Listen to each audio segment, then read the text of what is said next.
Good to go? Welcome back to another episode of the Hobby Hoarders podcast. Hey. Oh no. Sitting across from me is the man, the meat, the mountain, the legend, Matt Geary. Oh, I thought he was going to do it twice there. Your catchphrase. Are we going to have a t-shirt now that just has that across it? Bite ye, or are we going to get sued for copyright because of someone? No, it's a Northern Irish thing. You can do it. Anybody having it's free. It's free. Of the two, I've been referred to as the more understandable one, which is absolutely hilarious. Really? But I am your host, Sam Lowry. So welcome back. How are you feeling, Matt? First of all, you sadly we missed a couple. Apologies. We threw up an extra episode for the podcast only listeners. Everyone else on YouTube, you already had that episode. Sorry. But how are you feeling? A bit better? Yeah, it wasn't bad. I unfortunately got COVID like literally the week before my mate's wedding. So obviously I'm the best man, and I was just like I hadn't gone out anywhere, but I went on a date in Birmingham. And obviously, it wasn't from the lady. It was obviously from one of the unclean brummies around me. But yeah. So I got COVID, and I was just like, dodged that bullet for so long. Yeah. And I was sitting there just sort of coughing and spluttering and generally feeling sorry for myself. I was so tired, and I was just like, oh. Go to this wedding, and I'd said to myself, right, I can't not go to this wedding because it'll kill me. So I'm just gonna have to go and infect everybody and stuff because I just can't. And then thankfully, the day before, I got my second sort of clear sign and stuff, and I was just like close though, so close and stuff. So yeah. But it's a good thing you managed to get in there first, because I was going to say, oh, of course, and Matt's been suffering from the big C. Oh, not COVID, chlamydia, but you beat me to it. I can't slip that joke in there. Thanks, Sam. I'd love it if you'd managed to paint a model of your delirious state. I'm guessing you probably had the willpower to do nothing. I didn't. I haven't even finished him off yet, but we're sort of yeah. I've done. I made some more of my epic Waterloo stuff. So in the front room there, my front table. It looks amazing. There's just loads of them, just sort of like sitting there because I've made most of the British force. I've just got a few more Highlanders to make, and then I'm sort of. So how many troops is that? I guess that you've made now. There are currently probably about 2,400, I think, or something like that. What I don't really understand is why you decide to do all of one force before starting on the next, because this just delays the length of time before we can have a game of it. No, it's just sort of like, I just kind of, because they're not hard to build, because it's like, they're a row of units. You've seen them, they're like a row of units, so it's like, they're effectively like two. The only fiddly thing about it is, and they're meant to just fit into their little bases. Yeah.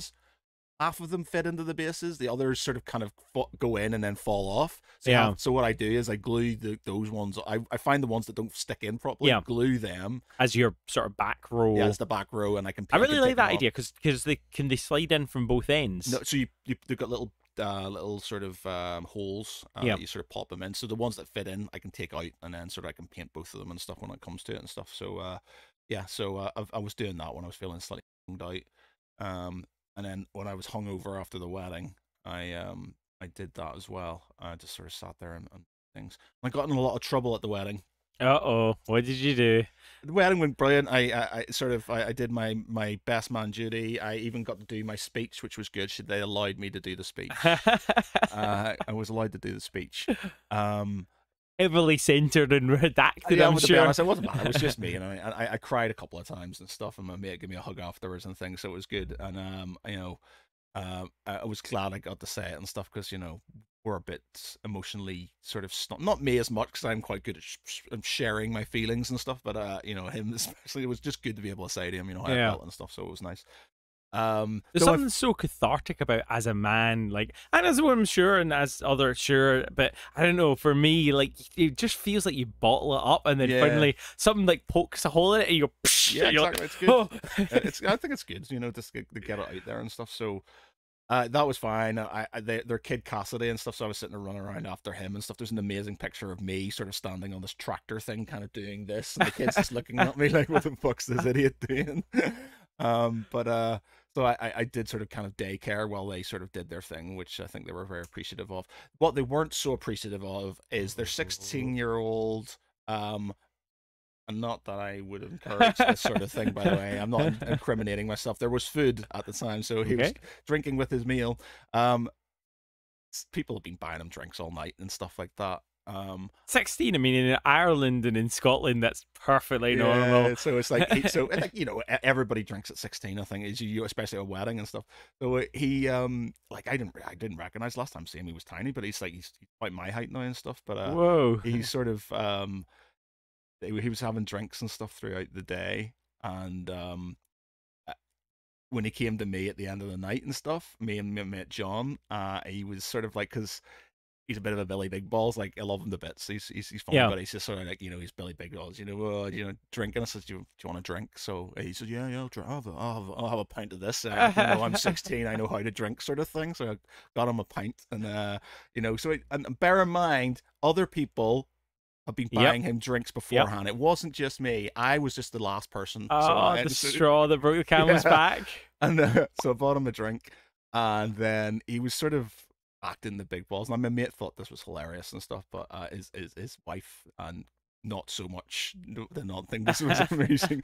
But so he sort of I got him a drink, and then he was sort of acting the way he was and stuff. So I was like, "Do you want to play a drinking game?" So it's this one where you basically sort of like you do like it's time. So basically, it's thing you've got each hand is worth 5. Yep. And you say a multiple of 5. Yep. And if those hands are out, so if I was to go, you would do this. We would both do this. Yep.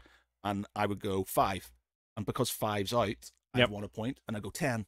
And because 10's out, I want a sub point, and you have to take a drink. Now, you can open or close your hands whenever you want. No, you can't do 3s. It's got to be in multiples of 5. So you can either have 0, 5, or 10. So it would be like 3, 2, 1, 10. Yeah. And then so I have 1, so you've taken a drink. No, so 10, you win 1 point, and then you go 5. There's 5. No! No, because I lose, because you predict. Well, no, because I predict. Because whatever I say or whatever you say, if it comes out, you get a point, and the second point you have to take a drink, but you do it quite quickly. Right. So you're going like 5, 10, and then they've got to sort of kind of open or close their hands and stuff.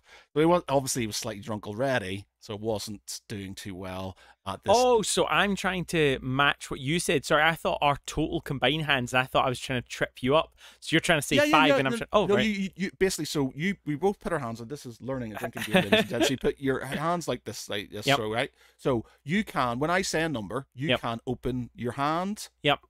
Both hands, or keep them closed, whatever you want to do. So I'll go 10.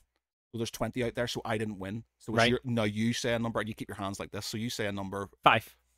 There's 5 there, so you've won 1 point. And again, 10. 20. So it's my turn. My turn. So you have to win 2 in a row. You got to win 2 in a row, but you do it quite quickly and stuff. And then when you're slightly more drunk, it's not as easy and stuff. So we were doing that, and then you're doing this, and he was just drinking a lot and stuff, and I was obviously being slightly more mean and doing it quite fast and stuff, and he was just like, well, he was my mate was like being the referee, and he's like, yeah, you gotta do this and stuff, and he's just like drinking away, and like I bought him 3 pints in the space of like 2.5 hours or something like that. I think it wasn't that much, and I didn't think personally. And he was tall, and I was just like, it's not that bad. And as much as there was a drinking game going on over that time, it was sort of like, it was fine. But towards the last drink, he was just sort of being sort of like, oh yeah, oh, you're just scared. I said like, right, that's enough, man. You're quite drunk and stuff, so we'll just leave it and stuff. Go and get yourself a water. And I was like, oh, you just, you're just scared to play me. You're just scared. I was like, mate, I've been drinking double vodkas all day, and I'm lucid and fine and stuff. You've had a couple of beers and you're on your fucking ass. And I was just like, don't challenge an Irishman to a drinking game, because it's not going to win. You're not going to win. And so my other mate's laughing and stuff, and then he's just like, so I tell you what, one last go, right? This last drink you've got. If I win, you drink all of it. If you win, I'll drink all of mine. Okay. And so obviously he lost, and then he was about to drink, and I says, look, man, this is just a valuable lesson. Don't, just chill out and just be, I appreciate you're 16, you're down. And he just wouldn't listen. Bump, necked it all, and I was just like, oh. So he was pretty smashed. And then I had bought his sister, who's like 18 now, and I've known her since she was like 8 or I've known her for Russell. They've been together 13 years. Since she was 5. God, since she was 5. So I bought her a double vodka and stuff, and she wasn't drinking it. She left it down on the table, and he was about to grab it and neck it, and I was like, no, not happening. So I took it off her, and she drank half of it, but then left it down beside me. And before I could get it, he fucking has that as well. Yeah, so Mixers. he has it as well and stuff. And then so he's just off his bloody box, Yeah. and just sort of like, and then goes, "This is all your fault. This is all your fault," and blaming me, throwing me under the bus. I was like, "Mate, you were already drunk before you got And his here." dad's sitting next to you, so it's not really. Yeah, it's just like, well, no, it was my mate, Russell was sort of Oh, wandering around, but he yeah, didn't of care. course. Like his mum, Fee, came over and said, "What have you done?" Like nipped me and stuff. He better be okay. He better not be sick everywhere. And I was like, I was just Yeah, unfortunately the straw, I think, that broke the camel's back and yeah, stuff. And like, he had been drinking all night and stuff, but because I was the last person with yeah, him, and I didn't give him the vodka in my defense, yeah. Mimi, who's his sister and stuff, she got in so much trouble because after the night, he apparently was sick all over her friend's car, all over the house, all over the thing. So people were having to go at her, having to go at Fee, and it was her wedding, and I was getting messages from my mate going, "Yeah, so he's been sick everywhere." I think it's hilarious, but obviously the missus isn't, Yeah. and stuff. And so I was just like feeling really bad. And then my mate said, he was drinking the night. He was drinking. Other people were drinking, Yeah. giving him drinks beforehand and stuff. So I felt slightly less guilty because I thought he'd just had 3 beers Yeah. and then whatever, that vodka his sister given him, and he'd just gone off the but he'd obviously been drinking beforehand. So I felt really bad. So I was just like, At the end of the day, even at 16, frankly, he's an adult. But even if they were, it should have been a family member's job. Like they ended up leaving. You babysat him, even at 16. So I think you're a legend. Even if you did give them alcohol, it's fine. yeah, Although maybe stay away from Oliver for 18 years. Yeah, so I thought it was quite amusing, to be honest. In the end, he was just, I love him the bits. He's funny. He's just sort of, just this sort of typical, oh my God, I am the big I am and stuff. It's like, Yeah. you have no idea. I'm sure you were the same when you were Oh a yeah, and he just teenager, sort of so. like, this is sort of be something he'll remember, because apparently he was just sick everywhere and stuff, and it was just like so. I remember that was sort of the sort of the beginning of that sad phase that I think all sort of nerds that love the tabletop go through, where you're trying to be cool and you sort of start getting rid of your little toys, Oh yeah, and man, yeah. you realize that you could have avoided a life of What death. age were you when you sort of when you sort of kind of went, "I'm cool, I'm not going to do this anymore"? And what age was it when you got back into it? I've had sort of like mini ones where like 15, 16 discovered girls. I was like, oh yeah, this is good. So it didn't really I didn't sell my stuff because at 15, 16 you don't really care that much about money, do you? Yeah. And you don't really have money.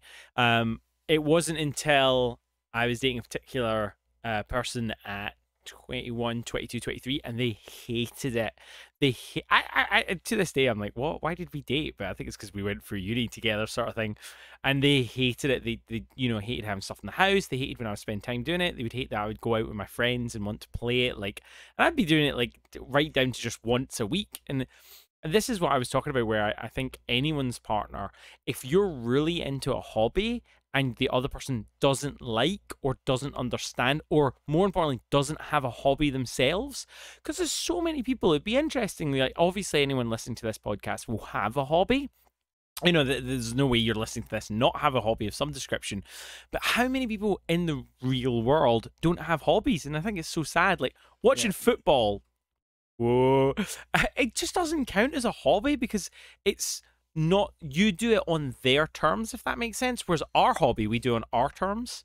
I suppose it's whatever makes you happy and stuff like that in the end, as long as it sort of helps your mental health and stuff. I don't think. Oh, it didn't help my mental health Yeah. getting rid of it. It was a terrible decision. Oh. And then you lose out on so much money when you So have what to buy age were back you into when you it. sort of kind of fully embraced it again? It 24. Like, 24? so I was out of it for, it had waned for that 6-year relationship. It had sort of waned and got down, and then I just got back into it. And because started moving around a lot after that, any city I went to, find a gaming group, boom, you've met, if not friends, then people you can sort of hang out with and have a good crack with, I was a pretty late bloomer when it came to women and stuff. So I was a super nerd until probably 16. And like even then, I didn't sort of, because obviously I was with my parents and stuff, so there was no, there was girls and stuff weren't coming back, and I wasn't really dating until I was 16, 17. I'd lose my virginity until I was probably about 17 and stuff, and then it was just sort of, um, I I still sort of I played war games with my dad on the Yeah. PC and stuff, so I still had that. We didn't play many sort of miniature games because I didn't really have anybody to play them with and stuff. And like we said about my dad basically going learn the rules, or Yeah. sort of like I would set up my Napoleonics on my mum's big table and be like, yeah, let's play a game, and then not know the rules. It's like I'm not playing unless you know the rules and stuff, and then it's just Nothing's changed, by the way. He still doesn't ever read the rules. Yeah. If you want Matt, you're a funny one. I think we discussed this in another episode. You are a because there's two different types of people. So Chris, oh man. So Lord of the Rings is our latest thing. I enjoyed Lord of the Rings, but then I got out of it, and then I got into it again a little bit, and then couldn't get people into it. And then my mate Chris is like, you know what? We should do Lord of the Rings. And everyone's in Carlisle's like, let's do Lord of the Rings. I'm like, fuck you, Chris. Fuck you. No, I'm kidding. Obviously, I'm delighted to play it. But yeah, you're like that. You're a motivator. You're a crack dealer, whatever you want to call it. But I'm a facilitator. Like you'll say, let's play this, and then you'll like buy a box and then do nothing with it. Whereas I'll then buy the box, start talking about it, start building it, start painting it, and start pestering you to play it. Yeah, no, I think that's right. I get sort of shiny syndrome, shiny things. It's like, ooh, shiny things and stuff, and I like that, and it's just like the idea of this. I think it's more the idea of what it could be and what you could do. It's just the idea, then the resulting sort of effect of tools do this, and then it's just like, it sends my sort of. I'm no doubt very much ADHD, and I just sort of like those dopamine levels just go, and I'm just like, yeah, I'm very much that person and stuff. I sort of. When it comes to more complicated war games, what I like to do is just get the book out and just start moving models and make like, some of it up until you get it right. Don't get me wrong, I like complicated games and stuff. So I like complicated games. Like I get the rules wrong all the time, but the thing is, I like playing it, getting it wrong, and then. Finding out about it and stuff like that. Not as good when you're at a tournament and you find out that you've been doing something wrong. But when you're playing, me and my brother do it all the time, and then we realize, we've been playing Axis and Allies for years and stuff, and we're always sort of kind of figuring out little things that we've been doing wrong over time. And, like when we played Company of Heroes that time and stuff, like me and my brother have been playing it a certain way. It didn't break the game and stuff because it still sort of even things out. Because as long as you're both playing it the same way, it doesn't really matter and stuff. Exactly. So, whereas we didn't know about the experience points and stuff, so it's like somebody who reads the rules properly and stuff. Sort of okay, so that's a new thing that you've learned and. I don't like that and stuff. So I also don't mind. Do you know what though? That sometimes you play a game and then you realize you've been playing it wrong, and you're like, "But my way was better. Like the wrong way was the better way. I don't like this rule." The thing is, it's like a Song of Ice and Fire. If you bring up those fucking raid tokens again, we should play it where they remove them. No, they stay, and they will always stay. No, it's just like I actually kind of prefer the older edition of it. I think that Cool Minis or not, I think they're kind of doing this. They're doing a power creep thing. Have you seen like the ranks of all the sort of they've got the ranks and stuff, even like like official ranks, or is the this ranks for fan-made? like who's winning at tournaments and stuff, and it's just like Ironborn and Starks and stuff are like right at the bottom and things, and it's like because they brought out some new units and they've did a little half-arsed update, and it's sort of kind of worked for certain things but broken other things. And this is the one thing that slightly annoys me is when they start doing this whole thing. Well, if we bring out new models with new rules and stuff, then people will buy them, and then it goes back to our whole rant about codex creep and stuff. And are they better than Games Workshop, would you say? Oh, they're not. Cool Minis, like Games Workshop can be bad, but Cool Minis are not. They don't. I don't think there's so many people this morning. They don't seem to support their.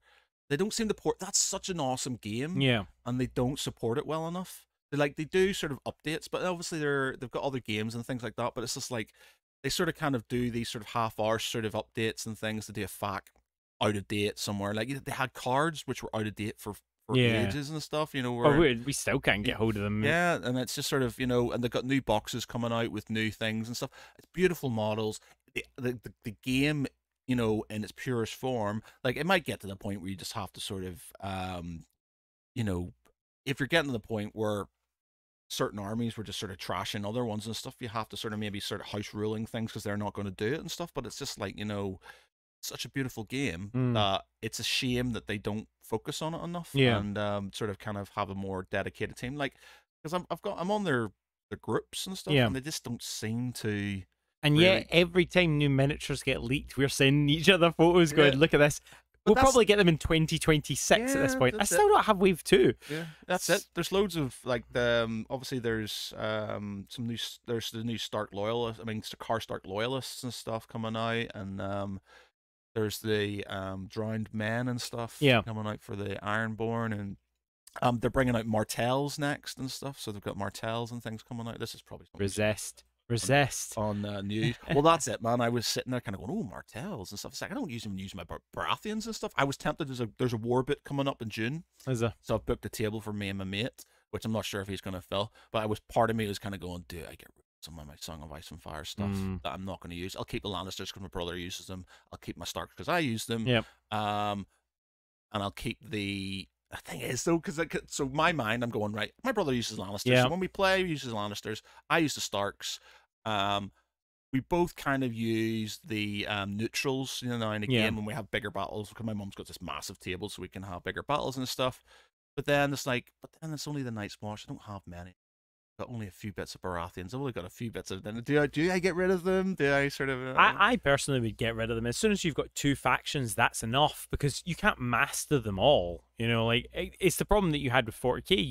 You had the best intentions to do loads of battle reports, then couldn't get the time to do it, and now you've just ended up with loads of stuff. Because I don't know about you, but I am a completionist. Whether it's a board game, whether it's a miniature game, and I'm sure a lot of us feel the same way. But I want to own everything that the release for Greyjoys, but at least I've only chosen one faction. Yeah. I think it's just because they are really nice models, like really nice models, and I like the idea of the rank and flank thing. Kind of wish they'd done it, because they used to, which I've sold actually recently, Battles for Westeros, which was basically like that, but it was hex based, and you had little sort of small hexes, small squares of infantry and cavalry and stuff like that. I kind of wish Why did you sell it? That sounds awesome. It's just there wasn't lots to it and stuff. There was sort of I had some expansions and things, but just because I have all of that, I was just sort of picked one. It's just like, I think the idea of having a tabletop version, again, it's down to scale again of people. They did these games which are designed for mass battles, they just need to bring back 15mm. That's why I like the idea of that 15mm epic Waterloo thing, because you get the scale and you get the, it just looks like, even the red and unpainted. Like, I saw a video of Miniature Wargamer magazine doing a video with 2 of the guys from Warlord Games and stuff playing, or 2 of the guys who sort of kind of do historical war games. And it was just, they literally just got it out of the box, made the guys, didn't paint them and stuff, but it was red, blue. It looked cool as fuck. It looked really good, and it looked awesome because there were so many guys and stuff, and it just looked like a mass battle should do. You could go splits on a printer if you wanted to. If you attempted.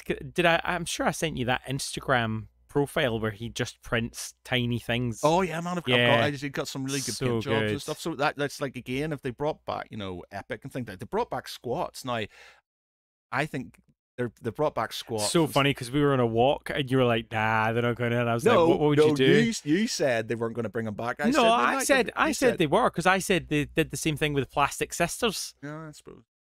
We've got video footage of this, my friend. I'm pretty sure you're the one who said they weren't going to bring them back. I said they would bring them back. I said, I don't know. We'll have to let the viewers have a think about that. They literally did it last year. Not last year, but last time they did it. Yeah. But so that's is your friend going all in on it? Have you chatted to him? Like, because you had a friend that was like, he'd sell everything. He sort of said initially, I'm not sure if I like those. Because he's obviously used to. We've seen one squads. model. I know, but then he sort of he started kind of going, I am kind of liking the idea. I think he just needs to see a few more models and stuff. Like, I think we all do. I think if they bring trikes back and sort of like the bikes and things, they got to bring the big Hummer bad boys back. I think they might bring back. This is all probably stuff that should be in the news section, but relatively new. But they bring back. I think they might have them the Men of Iron, which is it Men of Iron?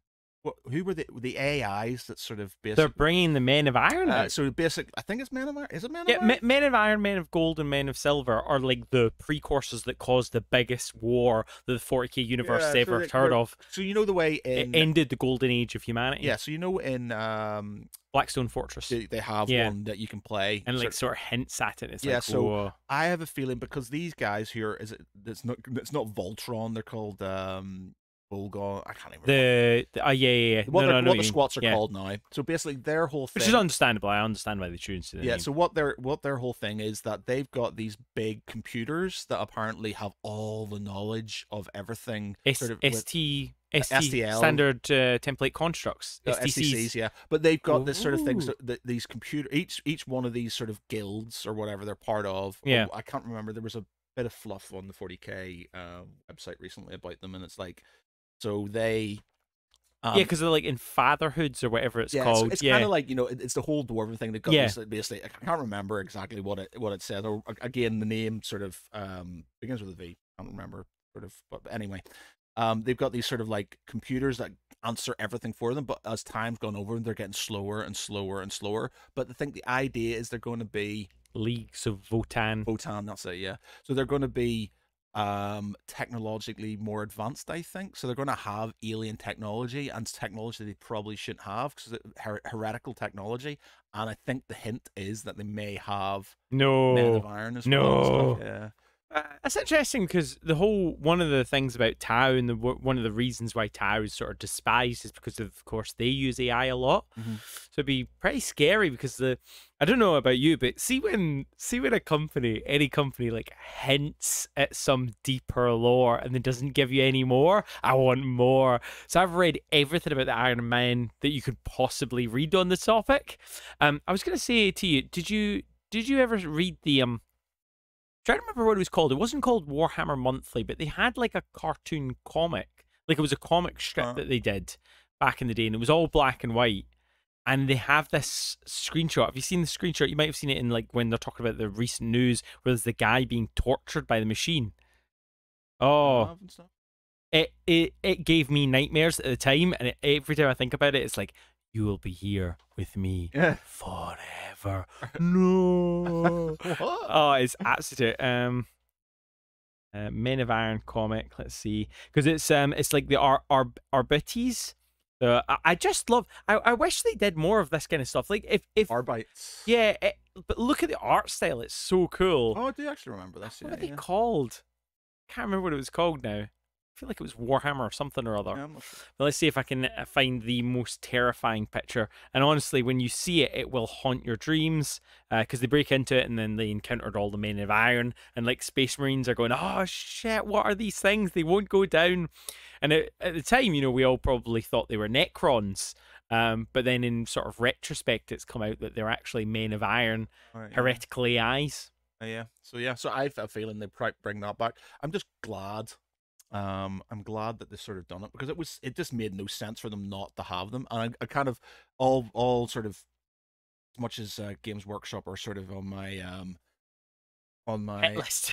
hit list. Or sort of, I'm a bit sort of iffy about sort of certain things at the minute with them. I'm sort of falling out of love with it. Them sort of doing the double bluff on April Fools was sort of like was pretty good because I was gonna say yeah, it was just sort of like oh they're back, and then my mate was like, look at the date, and I was like, oh bastards, that was so good, and then they double bluff and went, no, they actually are back, and I was like, oh well played, brilliant. Like why wouldn't you do it? It just like I've been saying for years, like why wouldn't you just bring them back? Because because all the people who have the money now are the ones that probably used to collect them back in the day. It's true, but it's also the fact that remember how pissy people were when Tau got brought out. I don't blame Games Workshop for going, you know what, we're just not going to release a new faction for ages. I know, but they weren't a new faction, they were an old faction that's being sort of brought back and stuff. Again, I think it is just more the fact that they've waited to a good time where they're bringing back all this nostalgic stuff. Yeah, so absolutely. All the people who were brought up playing that and now have kids, have the money and stuff, they can sort of kind of go, this is awesome, and then the kids will get into it because of that stuff. So it's a good marketing ploy. I'll not go into sort of codex creep and things like that. Yeah. They have brought out a new FAQ and a new sort of a new balance thing. Again, this is probably news section stuff. We can talk lots of other things. Though we segued massively from the initial question of when did we get back into gaming after we were sort of Yeah, I'm trying to think of what the first game I played was. No, actually, I think did I come back into board games? In fact, you know what? I had another one after that because I got back into miniatures when I lived in Carlisle, and then I left it again when I was in Exeter, and then when I moved here, I got back into board games like Cool Mini and all, the big board games, loads of miniatures. And then it's quite funny because I corrupted the group. They had a really good wargaming group on a Saturday, and they would always be playing war games. I was like, here, I've brought board games. And then they all started playing board games. But by that point, I got back into war games. So I'm trying to convince them, going, play war games with me. But I can totally appreciate like board games, even like miniature board games in terms of, set up, there's less to paint, you can have loads of players. So when you're like at a gaming club like that, I can absolutely see the appeal. I think I was probably about when I went to university. I definitely that being said, when I went to university, so basically as I was growing up, I went from 40K and things like that because the people I used to play with didn't really do it. So my dad started saying, "Well, do you want to do historical stuff?" Yeah. I think he thought then maybe he could sort of kind of play it, and obviously I didn't learn the rules, so he didn't. But we still played sort of computer games and stuff together. But so I started doing, I remember spending days and weeks and months and stuff painting badly, sort of 15mm Napoleonics and stuff when I was a teenager. And when I got to university, no, it would have been sort of maybe even when I was dating, when I was slightly older, 17 and stuff like that, I still sort of secretly would still do it because there was no women coming back to my house very often, so it didn't really matter. So I was still doing it, and remember so painting some Blood Bowl figures and things. But as soon as I hit university, I remember starting a wargaming group with some of the sort of alternative guys there, and then my friends who I just sort of met there and who were like into like metal and your teenagers, and like, hey man, what the fuck are you doing? You're such a nerd and stuff. And I wasn't sort of that I wasn't as sort of proud as I am then, so I was just like, I sort of distanced myself from it, which is a shame because I helped create it, and then I got mocked for it, and then I just kind of went, okay, I don't want to do I this often feel that people that do the mocking are jealous that you've got something that you love. And the thing is, like, they're massive. The thing is, the guys who did it, I know, good friends and stuff. I think just when you're younger, screw you guys, screw you. I think it was just like they were massively into Star Wars and things like that, so they had their own nerdy side. It's just sort of the wargaming things was just sort of like a step too far. I think it was because and the fact that I helped create it. And I think there's a weird thing in like sort of nerd culture of, because, and I mean this is probably far too down the sort of psychology route, but most nerds are bullied at school. Yeah.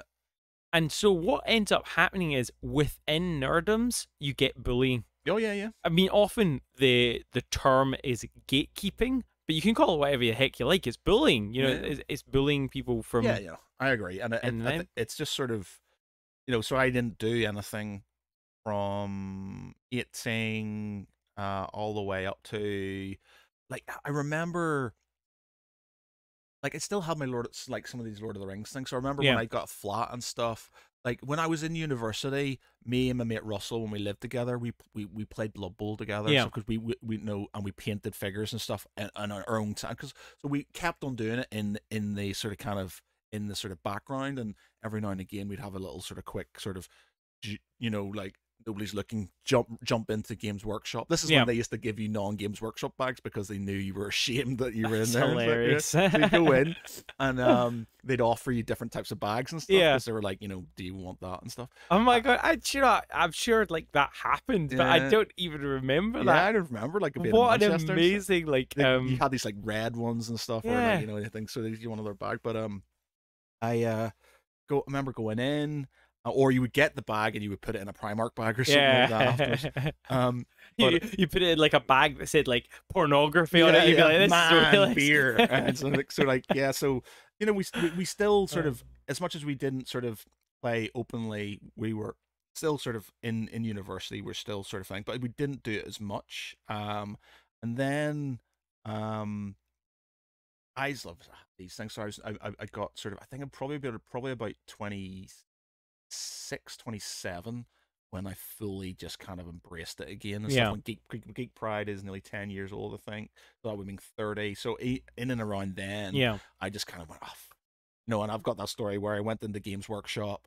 The guy asked me if I wanted a normal bag, and I went, no, just give me the Games Workshop Whoa. bag. And I just went, you know And what? a I don't boy care. becomes a man. Yeah, it was just because I think my friend Rachel, who I loved the bits, was taking the piss out of me for painting toy soldiers and stuff. And I did the quip of, well, you paint your face orange all the time. And, and sort of like about her makeup. And I was just like, what's the difference? And I said, I can be a warrior. I can be this. I can do this, blah, blah, blah.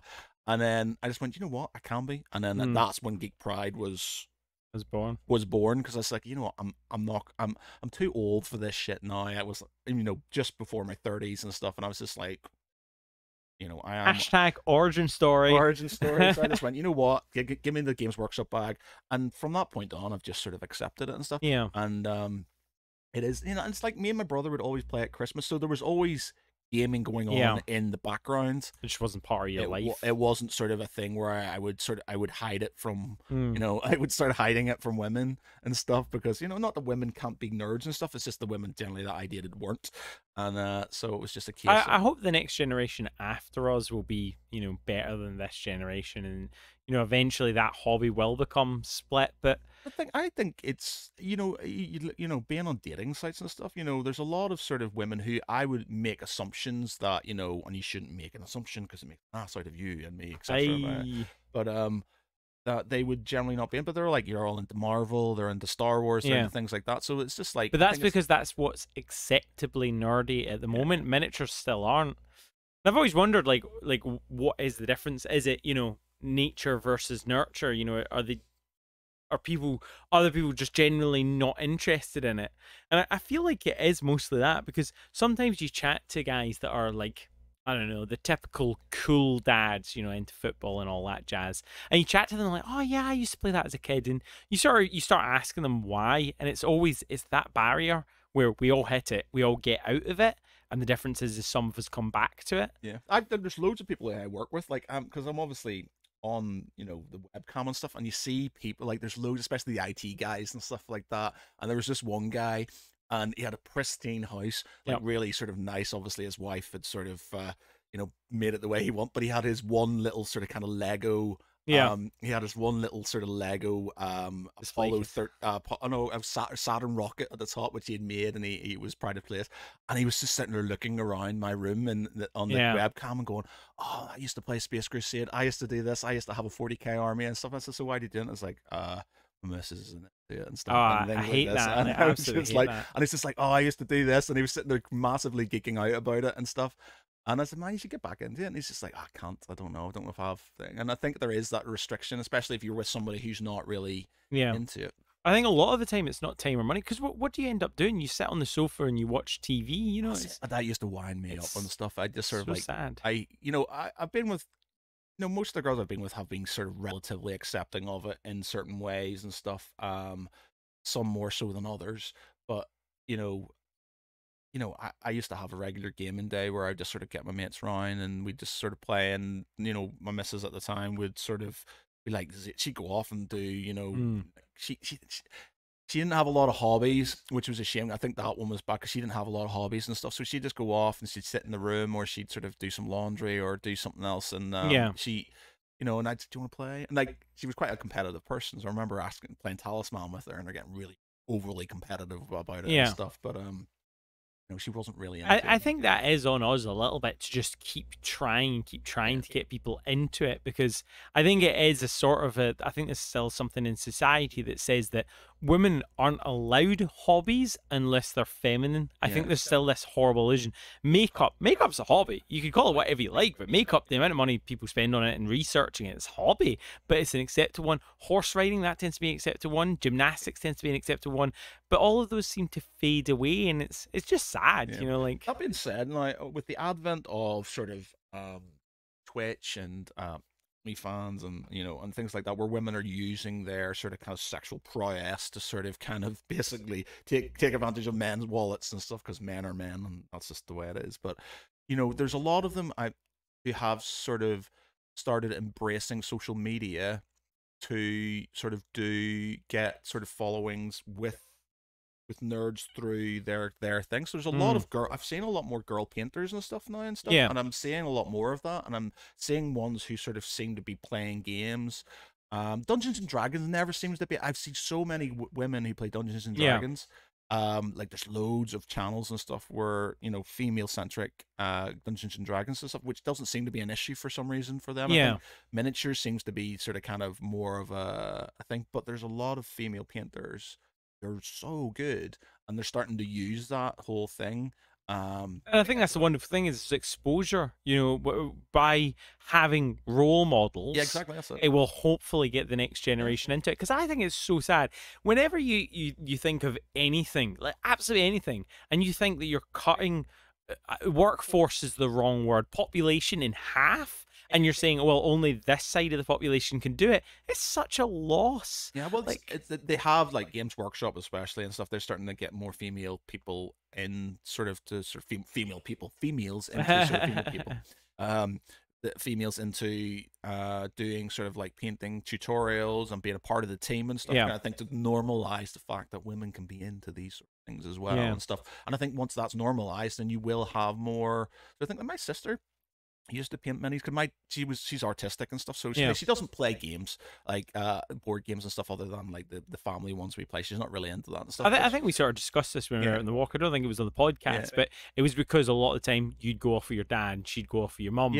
So, which I think is just well, something that happens in a lot of families. I think she's quite like my mum in certain ways. Like my mum isn't really into Lord of the Rings or Star Wars and things like that, but puts up with it and falls asleep when we go in to see the films. Where the rest, like me, so my sister, brother, and dad and stuff, really were into it. And my sister, you know, would play computer games and stuff with us. And she used to paint. Like I remember she painted my Morgan Thorg, my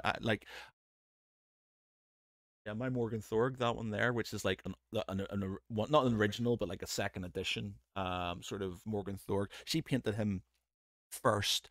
Now beautifully, but I wanted to repaint them because I wanted to do them myself. When I sort of when I was older. Did you repeat it? No, so that's what he is now because I wanted to theme him with the rest of my thing and stuff. See, that's heartbreaking. Like every time someone's given me a painting model, and if I've decided to sell it or something like that, I now horribly regret it. Yeah, well, that's it. Like again, I was a teenager and stuff, and I wasn't really thinking about it. Yeah, no, a gift my sister gave me and stuff. I should have kept it the way it was. So it is a shame. Yeah, I understand that. And she had like I remember going to Games Workshop in Oxford, and my dad bought me and my brother Epic, a space, you know, a Space Marine, the sort of epic games. I remember being sort of like, oh my god, this is just how it should be. It's amazing, loving it. My grandfather telling me that those look like Mark II World War One tanks and stuff, and you know, talking about stuff like that. And he bought my sister this box of fantasy orcs. Yeah, I really remember it.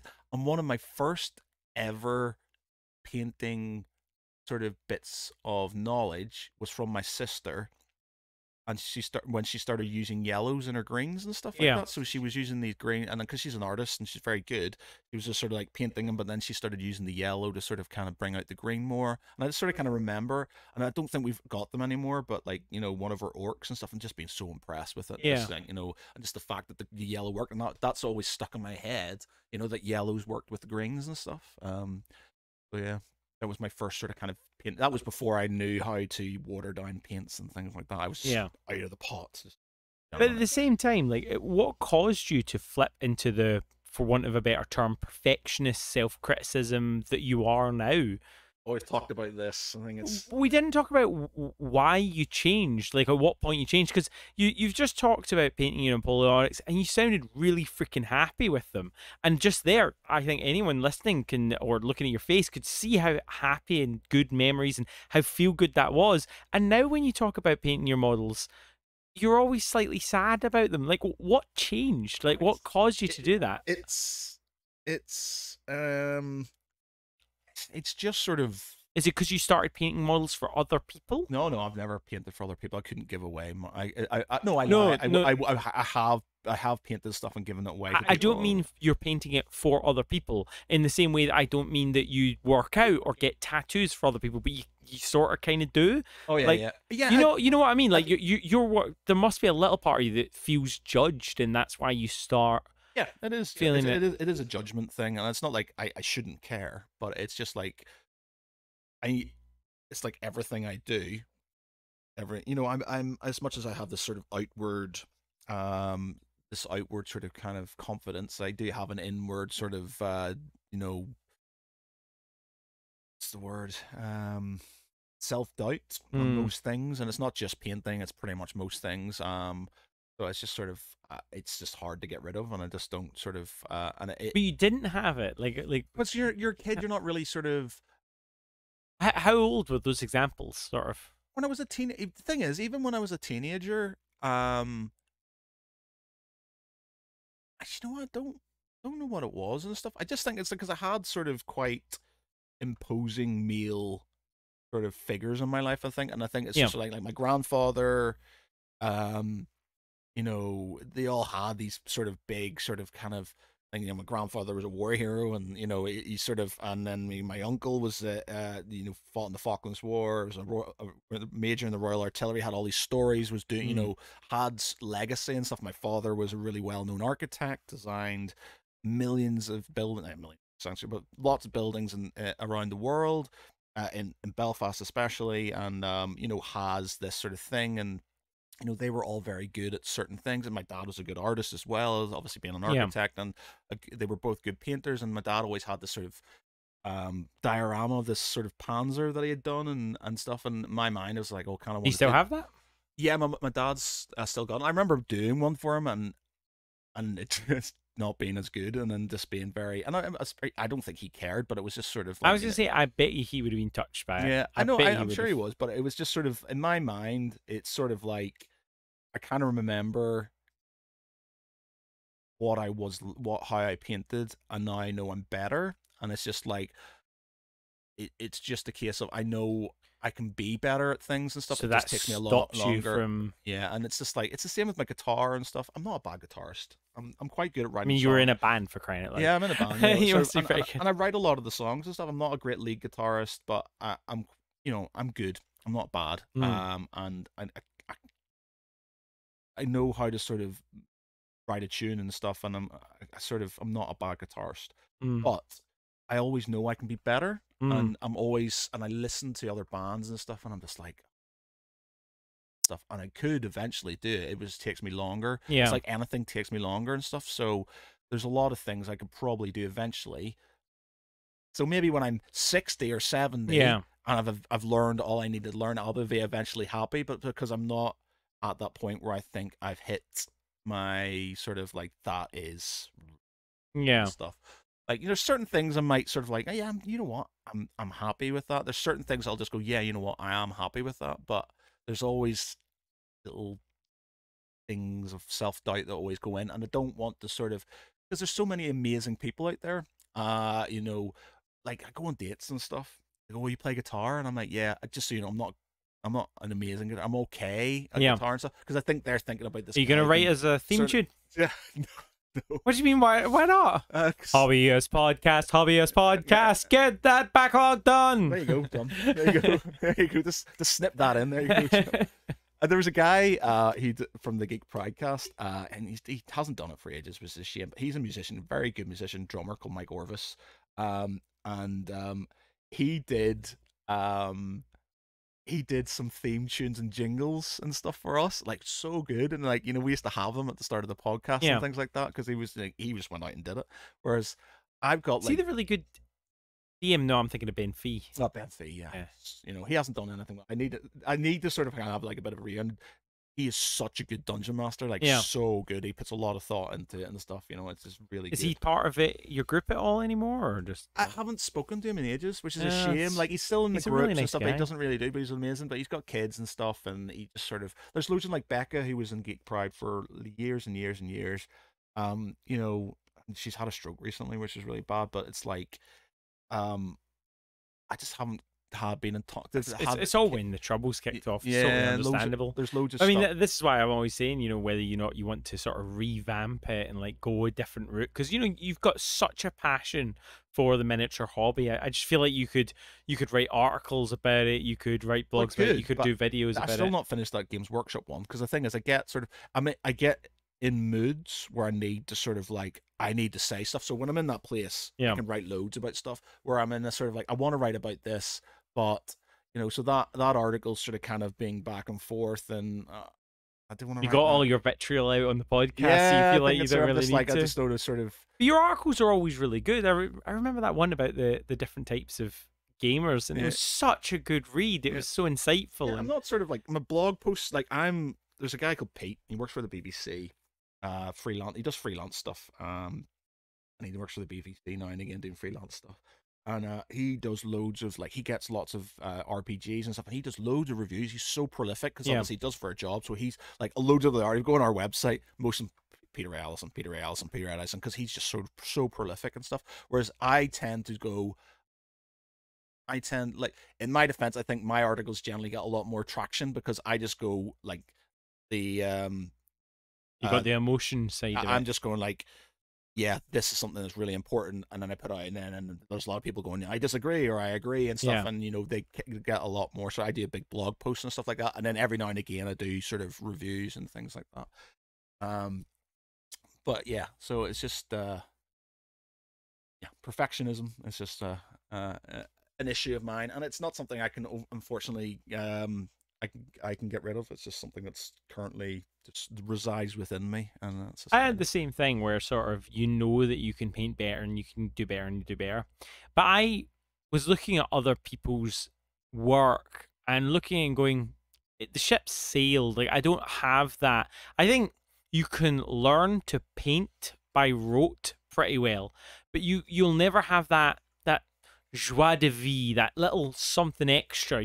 Light, I've worked so much time on trying to understand light, but when I do it, and if I do it clinically, it looks clinical. Yeah. Whereas when you're watching like a video with like Angel Heraldez and he just slaps paint on, you're like, it looks amazing, and you're like, he has that, like, it just feels like he has that little.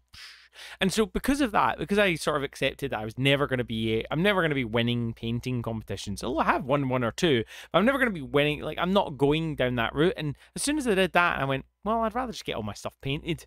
And that sort of just, it sort of helped. I can't, just because I feel like if I half-arse things, that it's half-arsed. And even if it's just for my own, like these guys and stuff, which I use for tournaments and stuff, I'm not happy with. I do them because I have to. And I appreciate they look all right, and people go, oh, they look really cool and stuff. On my mind, it's like they're not finished and stuff, and it's just sort of can't get over that. It's just very hard. It's hard playing games, and that like I have no real interest currently at the minute to being in any more sort of tournaments as it stands. It's just sort of I'd love to do a Game of Thrones tournament. Yeah, so if there were more, I don't know, maybe we could organize one and stuff. Even if I've got enough stuff there for sort of people to sort of, we could. Or I could teach you Dead Zone or Dreadball and drag you off down to Nottingham. But yeah, it's just I kind of being able to do these. As I've probably done more painting in the last sort of couple of weeks with challenges than I have, because it's something to sort of kind of focus on and stuff.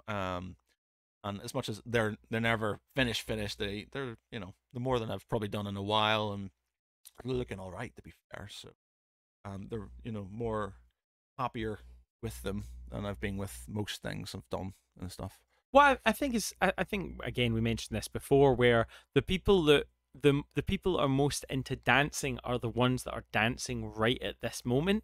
So if you paint, you get more into painting. Like, you're never in the mood for painting. You don't have the energy for it. But if you sit down and pick up a brush and just put a little bit of paint on that brush and a little bit on the model, suddenly you're in the mood. Oh, yeah. I get that. It's sort of I feel the same thing with showers. Yeah, you have like, do you ever think to yourself, oh, I need to go for a shower? And then when you're in the shower, you're like, it's just routine for me, though. I think with me, it needs to be routine. So if I do things, so it's like band practice. As much as, like, I used to hate going to band practice. I loved it when I was there. Yeah. Getting there was always a struggle, but because I knew it was a routine that I always do it on these dates and stuff, and it was the same. Like I have a shower every morning, non-stop. Doesn't matter if I'm late for work or not. I have a shower every morning and stuff like that. One, because I know it makes me feel better and stuff like this. The very odd occasion when I'm feeling like death and I'm off one. But it's weird that, isn't it? Like when you're ill, you sort of embrace it, like, yeah. and then you have a shower and it like cleanses everything, you know. Yeah, so it's just routine, and I think it's sort of having that routine of having something that I'm doing on a regular basis is sort of, you know, because I know, like him, I did him twice. I've done him twice. Absolutely nuts. I've done him twice because I fucked up. And I think he looks slightly better for it, but it's just like I sat down and I did some of the sort of started doing some of the highlights over the scales and things, and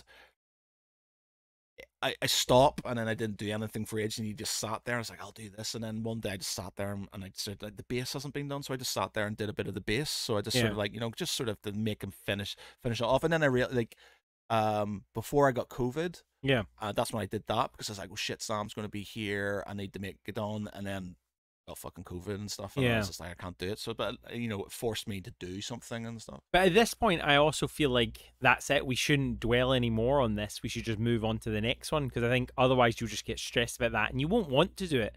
If I said, oh, in another 2 weeks, finish this model, you would hate it. You would be miserable doing it. Whereas this is why this is my approach, where you get it done good enough, and then look, if you wanted to, because I think you have different energy levels. Like, I bet you when you were slobbed out just building those miniatures, you felt good because you were getting the backlog done, but it was less energy. I think Uncle Atom from Tabletop Minions, I want to say the channel's called. I want to say it's Tabletop Minions, something like that. You'll know who he is. But he did a video about it, and he was talking about like motivation, and he went through and he categorized in his experience what the energy requirement was for each of the different things. And he was like, right, building is this much, sorting your stuff is this much, painting is this much, base coating is this much, gluing is this much. And he says, obviously, everyone, where your mental energy is will vary. For me, one of the hardest things is priming. I don't know why. It stresses me out, and the weather's never right. I don't know why. Manchester's so blooming windy, and I don't have like an outhouse that I can spray in. So I'm always like, so that's why that video where I did, you know, spray painting 1,280 odd miniatures in one go was so good, because now I've got miniatures that I can just pick up and paint. Although they've now been tidied into the attic, so it's a little bit harder. Although I did. Congratulations, Sam. You're now a daddy. I am indeed. I have ordered the most complicated, most frustrating model kit of my life. I still have mold lines on them and everything. No, genuinely, like babies, they have this like soft fur almost. It's dying, is it? Yeah, it's dying all over them. So hilariously, and it comes off gradually over time. My baby has mold lines. How funny is that? And of course, they've got the umbilical cord like bit as well. So they've got sprue bits that you got to cut off as well. File it down. Exactly. No, I was doing their nails the other day, and do you know what? I was sitting there, and it's this thing that goes on your thumb, and it has various different levels of abrasiveness, and I'm sitting there going, "It's good work." For miniatures, that's good work, because it was so easy. You hold their wee hand and then you go like that, and I was like, this is great. So at some point I'm gonna have to buy a set to you know, use for that. But I mean, that could be a topic on its own, like sort of what made you get out the hobby, you know, what motivates you to get started in the hobby. And it's just getting, like you said, when you're in, like I need something to distract me. So if I have something on in the background, some audio that I can just sort of kind of zone out to, and then I just sit down, then I find it a lot easier to do things. My mind is just goes a mile a minute that I've got to do certain things, and I procrastinate because I've got so much in my mind that I want to do and stuff. That I sort of like now I just sort of force myself, and I kind of know how to get myself into that sort of zone. So I put an audiobook on. Put something on YouTube and stuff, and then I just sort of kind of zone out to it, and I can just sort of kind of do the thing that I need to do. So that's how I sort of kind of do these challenges and stuff, because I'm just like, I'll stick something on, I'll do that because I need to do it, it needs to get it done and stuff. So it's one of those things that I've also been putting off for us as well, because we want to have a Facebook group or a Discord channel I'm still not sure which to go with, and I think I've got like that analysis paralysis because I need to make my own as well. But I want to like sort of make a combined one, Yeah. like because what would be nice is having a folder where people could add their photos to it, and then like we could go through each episode, and that's what I really want to do. But also knowing that, you know, who we don't have a massive audience at the moment. I'm sorry to break it to you, you know, but we don't have a massive audience. But it's catch-22. If you make the group, they will come. The question is, what would you call it? What would you call like this?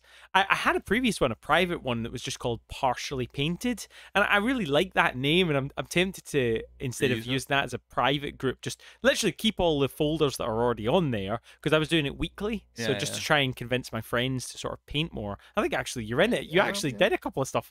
In fact, you did a red cloak for it, I remember. Red cloak, you did, lockdown, it was funny because like what was it, 15 people did the first one. Yeah. And then 2 people did the second one. Yeah, I think it was just like, it's one of those things is, you, if it's once a week, you feel like, oh, it's so much. But if it's once every 2 weeks, you never find time to, you go, I'll do it tomorrow. I'll do it tomorrow. I'll do it tomorrow. I generally find like with the challenges, I go balls deep for the first week for some reason. Even though it's not ready for that week, I'm getting it ready for that week, and then the next week there's nothing sort of, I don't do as much. Would you find once a week too stressful, do you think? I don't think I could do once a week. I think the second week gives me that buffer zone where I feel like I can sort of kind of maybe finish bits off and stuff. But if we had a Facebook group where you had to post your sort of your end of week 1 photos, do you think that would help, you know? I don't know, to be honest. It's just because I've got a look, you know, especially dating and things like that. It's just sort of like where my mental head is at the minute and stuff. I'm sort of scattered all over the place and stuff like that. So painting is very much just a sort of now and again thing that sort of happens. But you could make that into a routine, couldn't you? You could choose the time. I mean, I would be happy to do like a Skype call or Discord call. I mean, heck, maybe that could be a patron little perk. You know, people could join the Discord call when we're doing it. Yeah. We wear little sexy bikinis and things and be like, ooh, yeah, I like your painting, big boy. What kind of streams have you been watching? What? in a jacuzzi or something, sitting there just like, ooh, look, I'm painting my miniature in a hot tub. Before you start messaging Matt the millionaire, he doesn't have a hot tub. I wish I had a hot tub. Do you know what? I always get disappointed with baths. How at 6'3" do you not get disappointed with baths? I had a bath with an ex, which was nice, but other than that, I don't bath very often. It's just showers. I'm a shower guy. Yeah, they're just not deep enough. Or shower. I say shower because I'm Northern Irish. Right. I mean, why would you say shower? Shower is sort of, you know, because over here they say shower. I'm going for a shower. Shower. I go for shower. It's SHAR. Shower. Of course, you don't have the letter R, do you? You've got the letter OR. Yeah, sure. Is, you know, fills all the same purposes. I know, Brian Kai. Par.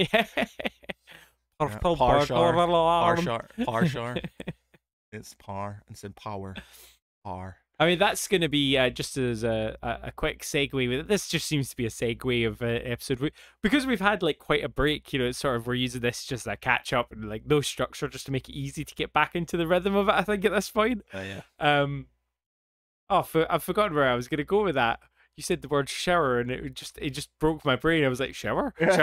Squirrel? Yeah, because we want to do that. We want to do that group thing. But what was I going to say? Oh yeah, that was it. Patreon. No, we won't go on about it. But the first 2 Patreon episodes are all edited, uploaded. So you've got another 5 hours of content in addition to the 30 minutes that you get every single episode. That's been snuck up there. Nice. And again, I just laughed all my way through it.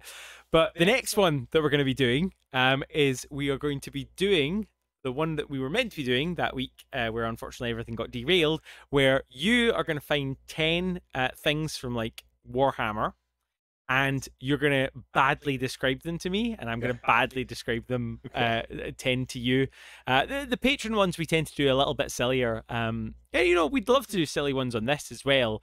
And we'd also love to do a live one at some point. We'll definitely be doing that at some point. But when we do the live one, we really want to do something with you guys. We want to do something where everyone can sort of be in the chat and like contribute in some way. We just haven't really decided what that's going to be. Yep. But yeah, that'll be the next one. So if you've got any really obscure ones that you can send in, do send them to me. Well, what years were you out with the hobby? I was I've always kind of dabbled in it. I finished on set for 40k. I was out second edition, came back at fifth.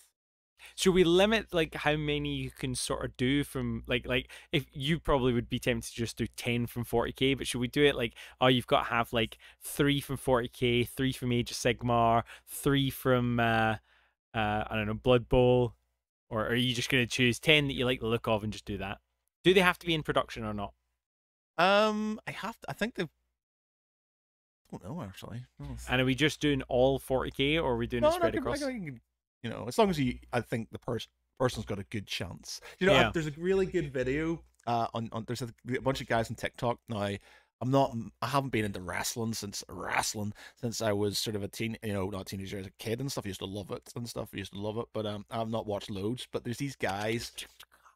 They do basically a thing on TikTok, and they're so Moorish, the videos and stuff. And I was thinking we could well do something like that, man. So it's sort of a thing like this where they obviously do a podcast, but they basically go 60 seconds, name the wrestler, and they basically have this sort of they have this wrestler comes up, and then the other guy has 60 seconds to guide. So he'll go male or female. Is it a variant of John Cena? Is it a variant of this? Is it this? Was he active in the 90s? 20 questions. Yeah, sort of thing. And he's got to find the answer within 60 seconds. And is it all yes or no's? The other guy just says yes or no. Okay, do you have your phone? What? I want to do it right now. Let's have a go of it. You want to go now? Yeah, let's have a little go of it. So what am I doing? So I'm picking a model, am I? Or oh, would you? Well, I mean, I need a timer because obviously I'm using the timer for the podcast. Okay, right. But do you want to be the guesser or the guessee? That was horribly described. Do you want to look at the picture, or do you want to guess what picture I'm thinking of? I'll find. I've got one in my head already. If you want. Okay, yeah, go on. Then. Okay, cool. Go ahead then. Okay, so 60 seconds. Right now. So you said you got one in your head. I thought you were. I do. Are you? Sorry, we misunderstood the rules. Right, I've got it in my head, and you're not asking questions. I'm saying yes, no. All right. Yes. Right. Yeah. Yeah. Sorry. Okay. Yes. On my mind. Yeah, of course. Okay. Yeah. Okay. So. All right. In the comments, is this a model? Is? Yeah. Sorry. We're talking about models. Yep. Yeah. Okay. So. Is this model from 40k? No. Is this model from Warhammer Fantasy? Age of Sigmar. Yes. Age of Sigmar. Yes to both. Yes to both. Is this model Chaos? No. Is this model Orcs? No. Or Rooks, as there are. Is this model Dwarves? Nope. Goblins? Nope. Skaven? Nope. Should have gone good and evil. That would have been good or evil? Good. No. Evil. Yes. I'd be a real different. Neutral as an ogre. So it's evil. Yep. Warhammer Fantasy. Yep. Is it demons? Nope. Elves? Nope.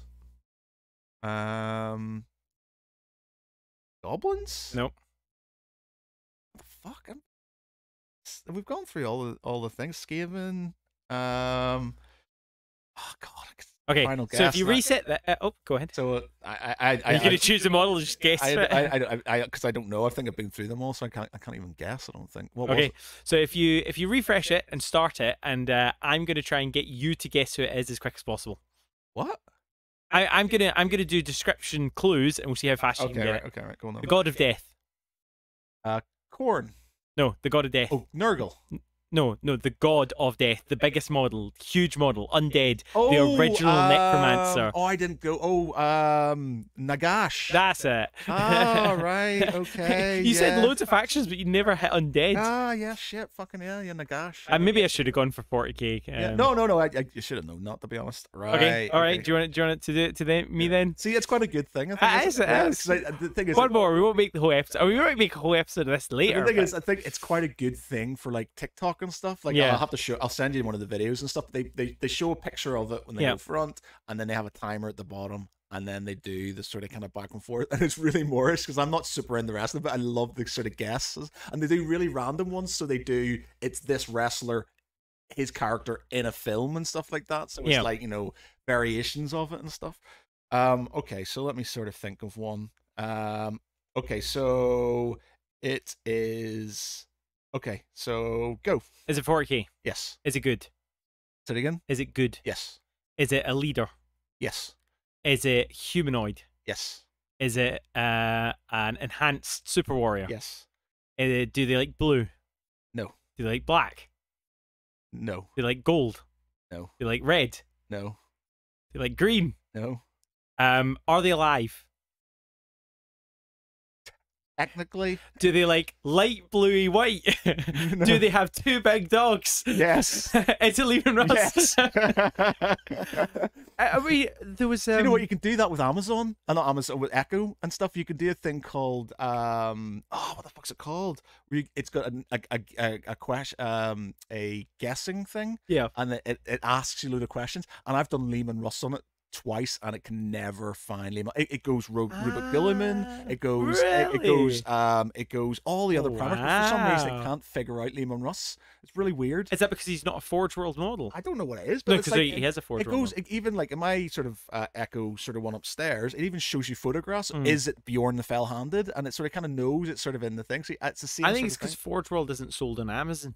Yeah, well, I don't know what probably it what it is, is. but it's just sort of like the it's quite good. But yeah. I was watching a video about it was Ninjon. It was Trapped Under Plastic, their latest episode. I know you still don't watch them, but they're good. And both of them were asked at Adepticon to paint the Primarch that they love. So Ninjon is going to be painting, oh god, Conrad Kurz, Vampire Boy, and Scott is going to be painting, what's his name? Dark Angels, the Night Guy, the Primarch of the Dark Angels. L. Johnson. Lionel Yes, Johnson. Lionel Johnson. And they were talking about this, and the models that they're having to paint are 30k. Yeah, 30k. Because, of course, there's like a big move, and it seems like, does it seem like Forge World's dying to you? I don't think so, because they're pushing, they've got the new, I don't know, because they've got the new plastic heresy stuff coming out. Exactly, which is going to be Games Workshop, not Forge World.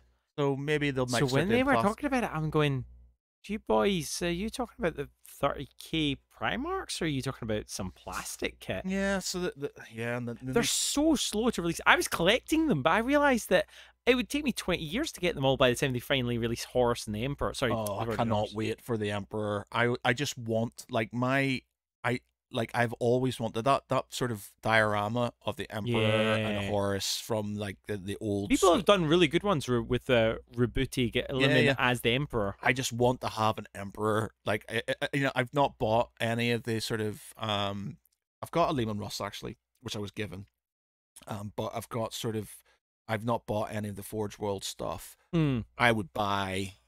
We should do that. That should be one of our challenges where like one of us paints and converts Rebuti Gilliman into the Emperor, and one of us does Horus. Oh man, but when they actually bring out the Emperor model, because I know it's going to be, people are just going to be all over that and stuff. But I'm going to get that model, and I'm going to do it just because it's like my childhood sort of kind of nostalgia dream would be that diorama. Have you seen my painted Horus? I know. Sure, I put it in the partially painted because I did it in the turquoise scheme of the original Sons of Horus. Yeah. Well, it wasn't the original because they were the Luna Wolves first. Sorry, that's it. Luna Wolves. That's what I was trying to say. They were white. They were white. Mm-hmm. Well, where's the turquoise come from? That's the Sons of Horus. Okay. So it's so basically Luna Wolves white, then Horus Sons of Horus, which are green, dark, sort of like an aquatic green. And then and then obviously after that sort of Black Legion. What would you call our painting group? Would you call it Hobby Hoarders Partially Painted? Yeah. Right. Or something like that. So that's a really long name. Yeah. It makes sense to have the HHPP. HHPP. Yeah. Sounds like we're talking about some sort of type of sauce. Yeah. Tasty sauce. Sauce. What's the other one called? Oh, Project Sons of the Construction. Maybe it was in there. God, so many. Just because I always want people to post their work, because when I see other people doing the hobby, but not doing the hobby like on Instagram. Like my Instagram, if you look at my feed, it's a mix of really high class painters, but also like just average Joes, because I hated seeing just all these amazing painters. I just wanted to see Joe Blogs was, you know, giving it their all and giving it a good paint. I've got like sort of friends and stuff who are like sort of same level as me and stuff on there, but like I generally follow a lot of good painters just because I like to aspire towards things that I probably will never hit. But you know, it's just. At what point does it stop being inspiring and it starts being soul crushing? It's just like anything, man. Anything that's beautiful is beautiful. It's just sort of it's artistic. It's artistic. I like sort of look at it and stuff. So, and it's good. Some of them do have sort of painting. There was something recently. There was like a painting tutorial recently. And I've forgotten it, but I was sitting there kind of going, "That's such a good idea," and I've never done that before. And what was it? Something somebody did recently on Instagram I was following, and I was just like, I've never thought about doing it that way. And oh, it's going to annoy me. I'm going to have to find it. I'm going to have to check likes and stuff like that. But yeah, there was a thing on there. I was just like, yeah, I might try that and stuff. Yeah, there's those moments where you're just like, you know what, I could maybe do that and stuff. Oh, I don't know. I'll send it to you later. Yeah. So what have we been up to? Well, we've already sort of fessed up that, you know, since the last time we've just been so busy, like, or ill, that we haven't achieved as much as we'd hoped. In fact, I didn't even have a video this week. I know, the absolute shame of it. However, I am part of the way through editing my next video for next week, and I did this bit, which I think is going to be absolutely hilarious. So it's a video. And we got a dryer, and literally the only reason I got a dryer is it turns out that baby clothes, my goodness, you go through so many of them, like maybe 6 sets of clothes a day. Right. And so they weren't drying fast enough, so I've picked up a washing machine, and so I immediately recorded a cheeky little video. And here we see the dryer. It can clean up to 30 clothes a day. Ah, and now we have the hobbyist out on the scout for materials. You've got to be careful when leaving things around because you could attract these scavengers. If you don't want a cluttered home, make sure to chase them out. I love the way you got your missus involved in that. So I obviously I'm going to do the audio properly. In fact, there's even a website that does deep fakes. Okay. I'll put it up on the screen. But basically, it's the dryer's there. I then pop out from behind it, and I'm like looking, and because of course you always get good shapes of like polystyrene. Yeah. And so one of the videos I'm going to do is like 5 things that I do to all homemade stuff just that makes it better. So 1, acquire your materials. Make sure you choose them carefully. 2, always treat them. If it's something like live, always cook them in the oven. If it's something not live, or even if it is after you've treated it, paint it with like Mod Podge and black paint, or you can do flour PVA and black paint.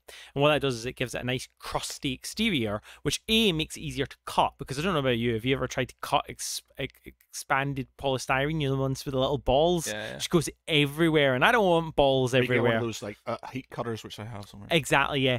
So paint it like that, and then break up the shape. Because some stuff, if you just leave it as, people will be like, that's an egg carton, or that's a bit of polystyrene. So the step 4 is to like chop up, and then of course step 3 is to break up the shape. Step 4 is to make it more interesting by adding extra bits, and then step 5 is painting it to make it more interesting. But I think if you follow those 5 stages, you can make any sort of good terrain. Yeah, I've got too much terrain. That's why I'm always very reticent. Let's do terrain. I can't do it. Too much terrain. Well, speaking of terrain, that is what I've been doing, because whilst I did have my dry brushing thing and it was all going very well, my wife then went into labour and threw everything out the window. That old chestnut, eh? Yeah. Oh, I couldn't finish the challenge because my wife had gave birth to her daughter, or her son. What was your excuse for not finishing yours? Oh. I don't even mean this one. I mean the previous weeks. So I will get it done, and I will put photos up, but I guess it will get pushed back now, and I'll do it when I've got time. So we'll need to decide on what next week's is. So hopefully you're thinking about it. But this is what I've done. I saw your video on this. Cool. I saw your video. Okay, maybe you can afterwards, because you don't need to give me a roasting on here. What was so bad about the video that it's done terribly? I thought it was pretty decent, but. Funny that you got the @sign. I know, that just made me laugh. The way you zoomed in on the video. Yeah, well, it's because I wanted to, like, I did not spend long on these at all. 20 minutes in total, doing them, and quite a few people have commented going like, why have you done, like, you've put like no effort. I have, because if you think they look even remotely good, imagine how good you could make them. See, it's just scenery and stuff like that. This doesn't, you know, this will look good on a table, man. Exactly. Like, yeah, this will look really like good on at a table. glance, I think Like that wall, yeah, looks like a brick wall, and that's just plastic do you cuttings know and that's stuff. really funny, because I would have said of them, I would say these two look like sprues, but the pallets and the palisade actually look maybe like they're not made of sprues. No, man, I think all of them, the Nice. palettes look, I think all of them look like you've intended them to look as terrain. Yeah. That's because for me, I'm not precious about painting terrain. That's the only thing in my life that I don't really care about. You know, Yeah. I'll happy airbrush something and stuff Yeah. like that because it's a mainstay and end and stuff. So these look really good. These will definitely look sort of, you know, better than tabletop quality and stuff. I reckon if I made like a whole table, because I'm going to do how Like to make a. those look like, you know, those. But bear in mind that's come from a sprue that actually Yeah. looks like wood and stuff like Yeah, that. it's pretty cool, isn't it? Yeah. Like, I just wanted to show to people that you don't have to spend a lot, because we were reminiscing on a previous episode. You know, we used to use books and stuff like that because it was just too expensive. This is free. In fact, it's better than free. You're recycling stuff that just goes in the bin, you know? So I was really happy with them. The only thing I wish I'd done is made this Palisade set a bit longer. Yeah. It's a very small it's It's a small barrier where they may be able to go around it. Exactly. But a couple of You'll those not get tank me when I tracks. stand right here. Okay. But what about it do you think I could have done better with that video? Is it the thumbnail and title? Is that the problem with that video? I just don't like. I thought it was a good video. Like it's a small. I think it's just the nature of the video. Like, yeah, I think that it's my first 10-minute video. That wall looks awesome. The only thing I would say about this wall, which slightly irked me when you were doing it, is walls they don't sort of they do them in like there'll be like two, and then it's like a pyramid type thing, don't they, and stuff? Yeah. So you've just kind of gone all the way up and stuff, and I was like, don't do it all the way up. That's not how walls work. You meant to overlap them and stuff like that. But yeah, that still looks good. If you look at it, I did for the most part, but you see that sometimes you've got two on top of each other. That's when I was trying to do my genius strats. I thought I was being so smart of gluing them together and then snipping them. Yeah, but that looks good. And I liked how like I did the two sides higher. Like if you put one of your Space Marines behind it, it's kind of perfect. Like that one came out amazingly. So you can sort of peek over the top and like whatever. Ooh. Whereas the fence, you even see me taking a Blood Angel who's like, how tall are Space Marines meant to be? Like they're meant to 8 be feet? like 8 feet. Yeah. Like who's this fence for? But that, you know, it's just a big sort of area. You know, they might have them sort of patrolling a zone and that sort of stuff. I think maybe it should have been 4 5-minute videos rather than 1 10-minute video. I think I tried to do too much. Like it gives you an idea, if not teaching you how to do it. But then again, did you feel that you could have followed along and done it? Yeah, man, it's very simple. I think that I think that palette looks really good. Not palette, that fencing looks really good. Looks actually like fencing. Lots of people think it's a bridge. It could work as a bridge. Yeah, you know, I'm not saying it could. It works both ways. You know. Yeah, so that's what I've been up to, and I don't know if you saw in the latest video, I've got a new setup. So I put up walls, nice. and I've also got, I don't think you can see it, but I had like these shelves that I'd cut myself, and they were a bit ratty. And when we were in IKEA, there was a loved but good as new, which is not good as new. It has a massive hole in it, but nobody could see that. And it turns out it's a bathroom cabinet. Okay. And it looks really nice, and it's got little glass shelves in it. And again, it just makes, because I want to do a video on like how to keep your motivation up. And I don't know about you, but if you do your hobbying on this table and it's already messy, does that put you off hobbying? Yeah. Yeah. And so I think it's, oh, what's his name? He's really animated, always wears a beanie. He's got an accent. I don't know what the accent is. Spanish, I don't know. Martin Farrow. No, if I said the name, you might recognize him. But his advice is always, always, always at the end of the day, tidy everything away. And so that's why I got this big cabinet. So the desk will remain tidy. The cabinet will be a state. Yeah. Let's see. Is it? No, it's not that one. Did you rush out to Home Bargains and buy the bag I suggested you buy? What bag? What bag? I did a video where I was converting a makeup bag into a miniature carry case. Oh shit! And Yeah. it only cost a tenner. All right. So No, I didn't see it. it's pretty good. Yeah, I like the way you use your makeup brushes and stuff. I need to get myself because I was running out of stuff for dry brushes, and I thought, oh, I should. So cheap on Amazon. Like £5 will get you like 20 brushes, sort of thing. Let's do bathroom cabinet. If I can't find a photo of it. Really expensive, and it was Claire that was laughing her head off when she realised that it was actually just a bathroom cabinet that I'd bought. It's that one, but in like a nice brown effect rather than white. Right, yeah. And yeah, it just sits beautifully on there. That is what I've been doing with my hobby. What has Matt been up to? So I've been finishing off making sort of my British side of the epic Waterloo. I think I put a picture on my Instagram and stuff of me sort of making them, stuff like that. This massive hoard. It looks amazing. There's loads, and like I've done more. I've just got one more box of the Highlanders to do, and then I've done the British, and then I'll move on to French and stuff. But there's easily 2,500 guys and stuff. I could sort of, each sort of, I mean, a group of 4 of them, I think is meant to be like a regiment, or you could make them a battalion or whatever and stuff, but effectively could be a regiment and stuff. And yeah, so there's lots of them, and it just looks cool. There's so many of them, so many. I've got like cannons galore. It's got sort of like loads of cavalry, heavy and sort of kind of light cavalry and stuff, and it's just sort of like it just looks awesome. Even on sitting there on the table, it's like, oh, yeah. That'll be a good game. The question is will you at least resist temptation? I can't find it. I'll send it to you later, but will you be able to resist temptation to play a normal sized game for the first game? Oh no, I'll do. Initially, it's sort of have a. Do you want me to take a rule book away with me?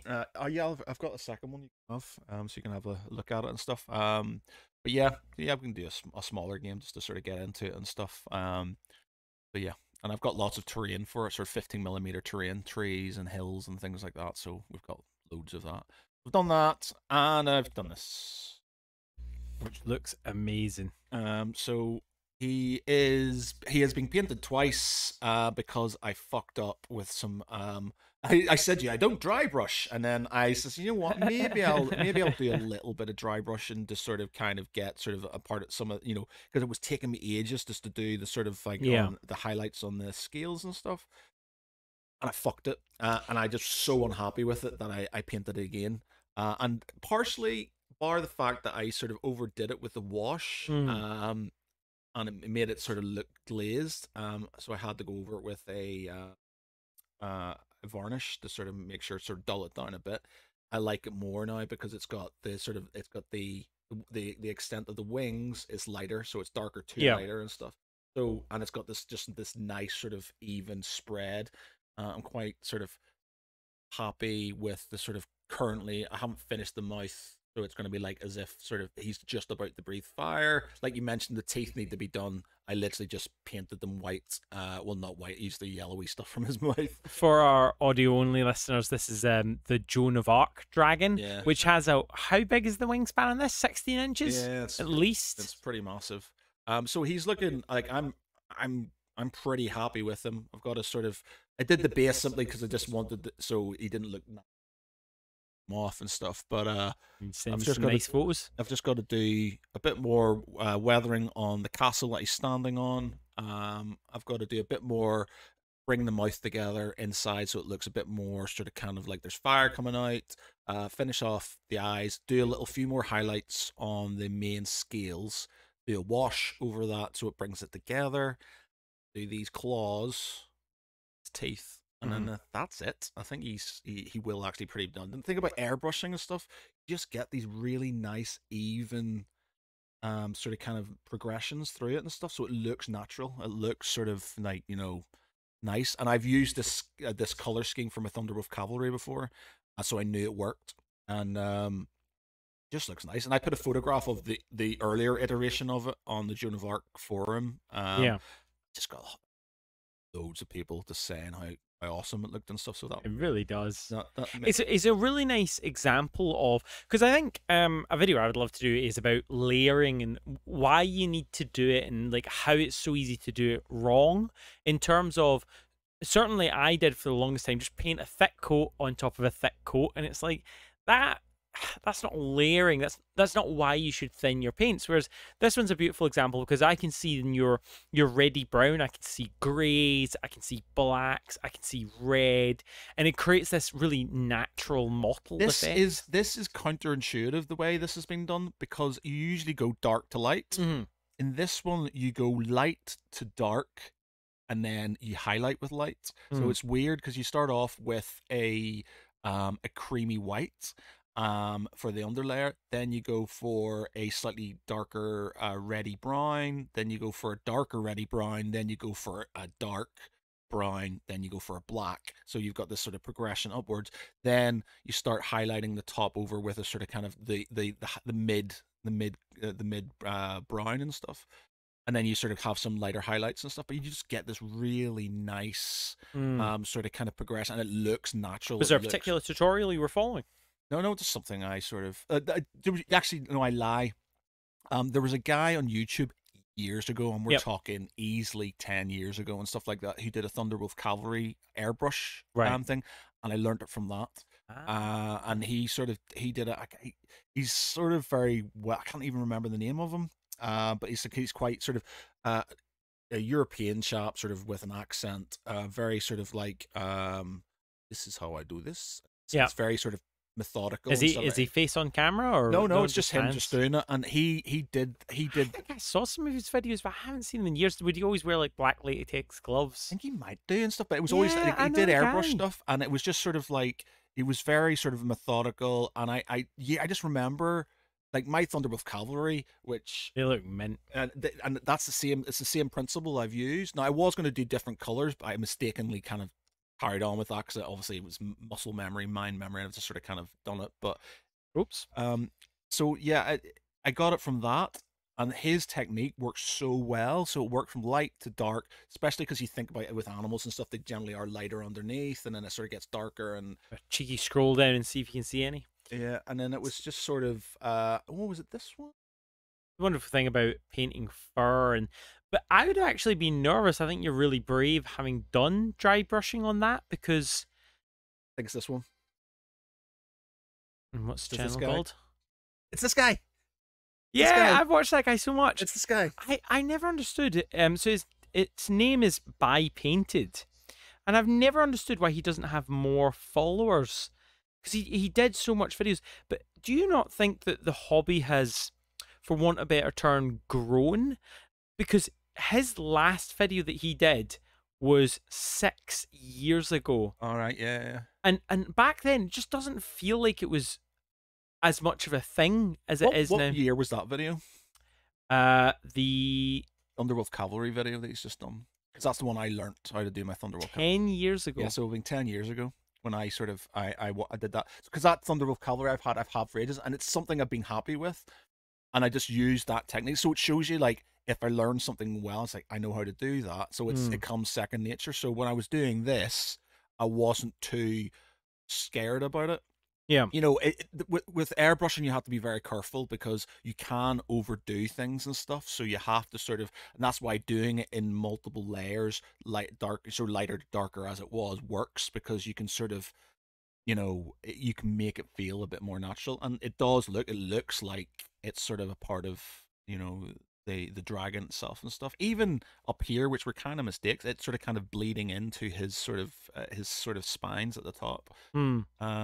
So yeah, so airbrush I kind of like. The issue, I like airbrush because it makes me feel like my painting's slightly better. Yeah. My only issue with airbrush is that it's so footery, and it's just like, you know, having to make sure you're cleaning out things. The amount of times I had to clean off the brush, I had to sort of get out, and I've got little brushes to go in it and make sure that paint isn't being clogged, and it's splattering everywhere, and changing the needle because it's slightly bent and things. So frustrating, when something goes wrong. And it's just so annoying because that's the one thing where you'll be sort of doing it, and then suddenly it goes splooch, and you've got all these little spots everywhere, and you're just like, fuck me. And that's I often wonder if it's because of the same way when you're painting with your brush, like if it's not thin enough, and I often wonder if I just haven't thinned it enough. Am I meant to have it way thinner and with way less pressure? Because that's the thing, isn't it? When you go too far, you suddenly get spidering, and you're like, ah. Then, like, yeah, and the thing is, I thin my paints down so it covers something. So it's like, it's hard to explain. I have to sort of show it to you, especially certain colors like whites Yep. and yellows and things like that, which are notoriously hard to cover sort of darker colors underneath. I sort of kind of do it so it's wet, but I sort of glob it on so it kind of covers it in a sort of kind of, it's hard to explain, but it's sort of speckly pattern. No. It's not. It's so basically when you're doing it. So if you're doing anything else, so you're painting it and stuff, you can see streaks and things like that. Whereas with the whites and stuff, I kind of do it so it is wet. It's really wet. It's not a thing, but I sort of kind of so it kind of, it's not, when you put wet stuff and it puddles, but it sort of stays where it is, kind of, it's like that. So when it sets quite smooth, and it's a lot more, and that works a lot for me for whites and stuff. Well, with a brush. With a brush, yeah. But I found, white with an airbrush is just a dream. Oh yeah, well that's it. Airbrush is, if you've got airbrush down, and you see a load of the good painters and stuff. So they'll like, there's a guy I follow on Instagram, again can't remember his name, but he paints. He's a guy, you've probably seen him on Instagram, that he shows you the Vallejo paints and stuff he's using, and he's always got, and he paints a bit on his hand. Yeah. He paints a bit on his hand to show you what the color is, and then he does it, and he starts with black. He always has a black undercoat, and he paints in, and he always does it with really, really thin coats. Like, they've always said, like, you look at the videos on, Games Workshop's the Warhammer channel and stuff, and they always too thin coats and stuff. Duncan Rhodes. They do more than the good painters. Oh yeah, there's more than 2 layers to it. Absolutely. And stuff. If you want to have a really, really nice transition from one color to another, you will literally have to do 5, 6, 7, 8 layers and stuff, with different sort of ever so slightly incremental changes in the color. And they do that, and they'll sort of kind of, they build it up, and then what he does is he gets the airbrush. They're almost glazing at that point. Yeah, exactly. It's a glaze, and then he just gets the airbrush and he goes poof, like that for a speck. But it's the accuracy of it, and I can never do that. I can't do sort of fine lines, because all I'm getting, the only time I get a fine line is when the airbrush is broken, and it's like, I'm not spraying paint. But then what you risk is it'll go nice and fine, splurge, and you're just like, fuck. Yeah. So I like airbrush. It makes me feel like my stuff. It makes, like, I'm a lot happier with this. Yeah. Because it looks like, not pro, but it looks sort of relatively sort of, and like, there was, I don't want to downtrod other people's work and stuff like that. I put my last iteration of it on that Joan of Arc channel and stuff, and this guy was just like, that's really good. I've done this one, oh no, I lie. It wasn't. There was a video, and because I was looking at it, how should I paint the Joan of Arc dragon and stuff, and the videos I saw was like, they were just like, I'm painting it and stuff, and this guy was just like, I don't like using airbrush. It just doesn't feel natural and stuff. Like, I'm going to paint it with a normal brush, and it doesn't look that good. And it's just like, it looks patchy, and it looks like it. It's not a bad paint job and stuff like that. I'm not downgrading his painting and stuff. It's just that as good as that. Yeah. Stuff, and it's just sort of like, and this isn't hard to do. And this is the problem. People think, they might think, using airbrush is cheating, but it's not. Just for certain things like this, it is definitely way forward, especially. Sorry.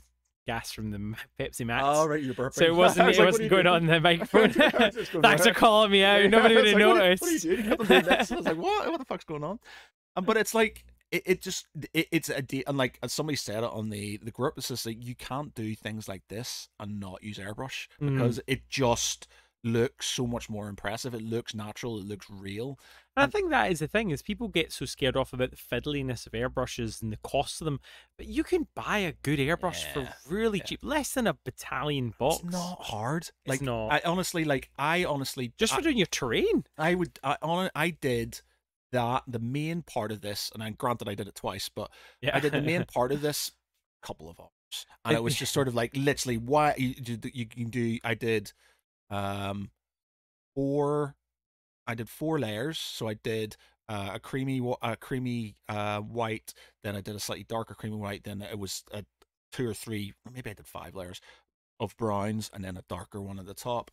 And it's fun when you're doing it. Yeah, and then the thing is, you don't really need the sepia because you're using the same thing. You can sort of you can add the darker colors in it because you're going from light to dark, so it sort of brings that progression up. Although I swear that's something that you and I do that the pros don't do, mixing in the cup. I reckon anyone that's really good mixes it separate. Oh yeah, definitely. They sort of mix it, you see them, and then they pour it in and stuff for sound, like right in there, and then it jams it all up. Hence why I'd probably get the problems. Yeah, but it's just sort of like, it's not hard. It's literally just a case, as long as you know you're getting that, so you leave sort of lighter and sort of gradually move up the model with it and stuff, and you sort of have things like this. You kind of have an idea where something might be lighter and something might be darker. So if it's raised edged, it would be darker, obviously, which is counterintuitive, but you know, for animal hides and things like that, it worked really well, and that wasn't overly hard to do, and I did that quite quickly.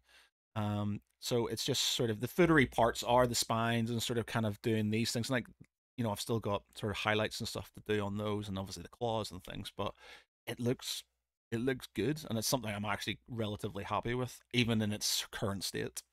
But then this is the state you'll leave it in. You're not going to go back and do anything into that. Do you know what? I've got all my paint, because my paints and stuff right, and it's just like every now and again I might just get that sort of thing, or I'm like, I've got nothing work wise, and I'm just going, well, I'll just maybe finish off a spine or something like that, because they're fine. And again, spines are similar to this, but instead of that, you're going from dark to light. Yeah, you're going from dark from this part all the way up to here, so that's not too hard, and it's just the wash as well.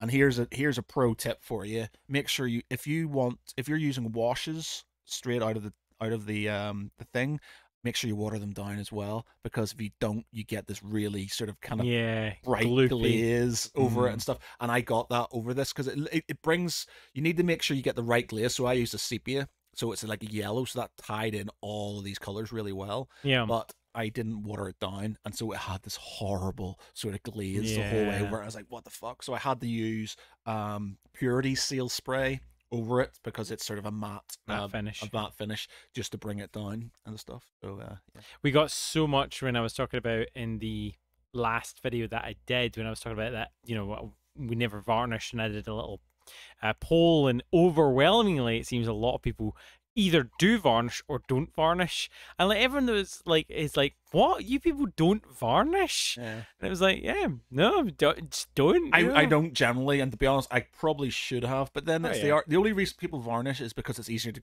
clean up mistakes, but then it's the hassle of, I find it easier in my mind if I make a mistake to start again. And then instead of sort of like getting, certainly not when you were happy with everything until you hit it with the glaze, that, you know, it would have been quicker to just get a spray can of varnish before you did the glaze. But I'm glad I did it again, because now I've got this, like my friend, when he said it would have been better had you sort of not put the black edges, because I originally was black edged around here.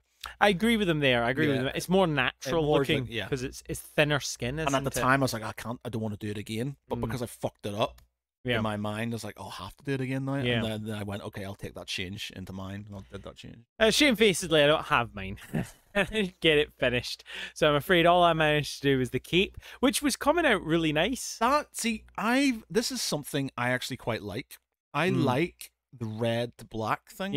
It works. Giant dry brush. It works quite well. And like, I always feel like I don't want to do a dark, but that as a style, it's contrast. Any miniature that you look at that you're like, that looks good, is because of contrast. If you turn that into a black and white photo, it will still be interesting. Now, I'm no way a pro. It's because it's the cape is this big.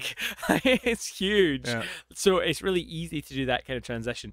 And then I did white, and you know what, Claire didn't love the effect of the white. I was really happy with how it came out, because again, I went for that, you know, black almost in the crevices, with the lighter color on the outside. And this is all dry brushing, is it? Huge makeup brush, absolutely massive makeup brush, and it didn't take that long. Like, you're probably looking at, you know, those two. I'm pretty sure the challenge was meant to be airbrush. Did you hear dry brush? I heard that we were just painting a big model. I don't know. I don't know. My airbrush is broken anyway, so I was doomed in that regard. Yeah, thanks. Good. But yeah, so unfortunately, it's not very satisfying, but that's a default both ways. One proper win from you, and then a default each.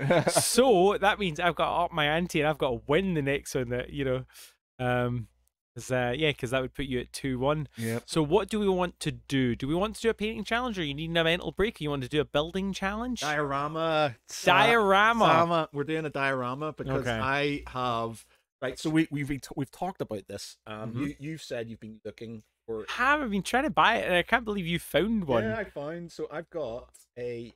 Boromir hasn't turned up, but I've got alerts. Nice. I've got alerts. Have you ever seen the picture where it's like Ariana Grande and Lars, the big high ponytail? So I've got alerts. I bought some Urukai Scouts, metal ones. So I've got some Urukai Scouts that I can use as sort of dead bodies around them. I've got Boromir, the sort of on his knees with the arrows that are going to come out of him and stuff.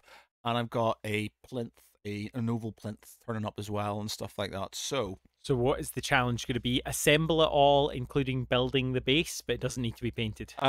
Yeah, doesn't. I think as far as you can get to it and stuff. But like, for me, I will probably paint the figures first before I put them on it and stuff. Right. Because I don't want to paint. So because basically my base is going to be mainly leaves and stuff like that. Because if you think it's based on the film, so I've got the Amun, I think it's Amun Hen statue. I'm gonna have trees, and I'm gonna have loads of foliage and stuff. That photo, you know, that photograph I showed you of the death of Boromir, and it's just pure leaves. Do you think, are you gonna have it so that Lorts and Boromir are removable, or are you gonna make them into the base? No, they're on it and stuff, so I'm not gonna take them off. They're literally gonna be on the base. So maybe you could mock it up, you know, before it's painted, like blue tack them in place. Because the thing is, because they're going to be on the leaves and stuff, so this I want to have it so it's like, because they're not, if it's not going to be leaves around them. They'll be leaves. They'll be on the leaves. I kind of want to do some blood. It's just whether or not you could tack things in place, take a mock-up photo as the sort of the prep photo, and then go and do your painting, and that's fine. But just for the comparison poll, because I don't think I'll be able to do that. And do you know what? Having talked about the horse one, would I be able to do it? Are you going to do the horse one? I don't know, man. Like if I could get it. This isn't massive because there's going to be in this one. There's going to be one. Yeah. So there's going to be Lurch, which I'll have to paint half decently. Boromir, I'll have to paint half decently. These dead guys are going to be like covered in leaves, and I'm going to put. Have you got a stamp for doing leaves? Have you got something for cutting? No, leaves? I've just got those. The birch leaves. Seeds and stuff, which looks like leaves. Yeah, they're so cool. Got loads of those, so I'll fire that down, and then I'll just use some. Like the tree, like, or I'll get basically just want to have, because he's beside a couple of trees. I kind of want to make it as sort of film accurate as possible and stuff from an angle. So because I know he's near that statue when he dies, and I know there's a few trees and stuff around. So I want that, and I want because the one that that guy did was quite a small sort of video. Quite a small sort of thing. He's got like 2 dead orcs and stuff, and like for me, as much, you know. How many have I got here? 4, 3. I think I've got 2 more turning up at some point in time. So I've got 4 there. I just want more because Boromir took out like bizarre. Are you gonna have the hobbits in it or? No. So it's gonna be after that and stuff because they were taken before they were taken before the arrows kicked them and stuff. So it's literally I'm gonna have that, so I'm gonna have a few more dead bodies around him and stuff just to make it look a bit more heroic and stuff, and then have that sort of thing where he's there. So yeah, it's something I've been wanting to do for so long, and now I'm just like, and because you said you couldn't find it, and I says, I'll just check eBay, see if it's on there, and I was like, holy shit! I can't believe it, but they cycle so fast. I think that's maybe why I didn't see it, because the only times I was finding it was in those big job lots, and I was like, I don't really want to spend. I like you, Matt, but I don't want to spend £100 just to get one model out of it. You know. Well, these weren't cheap and stuff. Like I think he was about 15. They were about 16 or 17. You know, I spent about £100 on all the bits and pieces. Wow, holy! For it and stuff, including plinth and stuff. So I've got Boromir, him, those, and some of the scenery and stuff like that as well. So.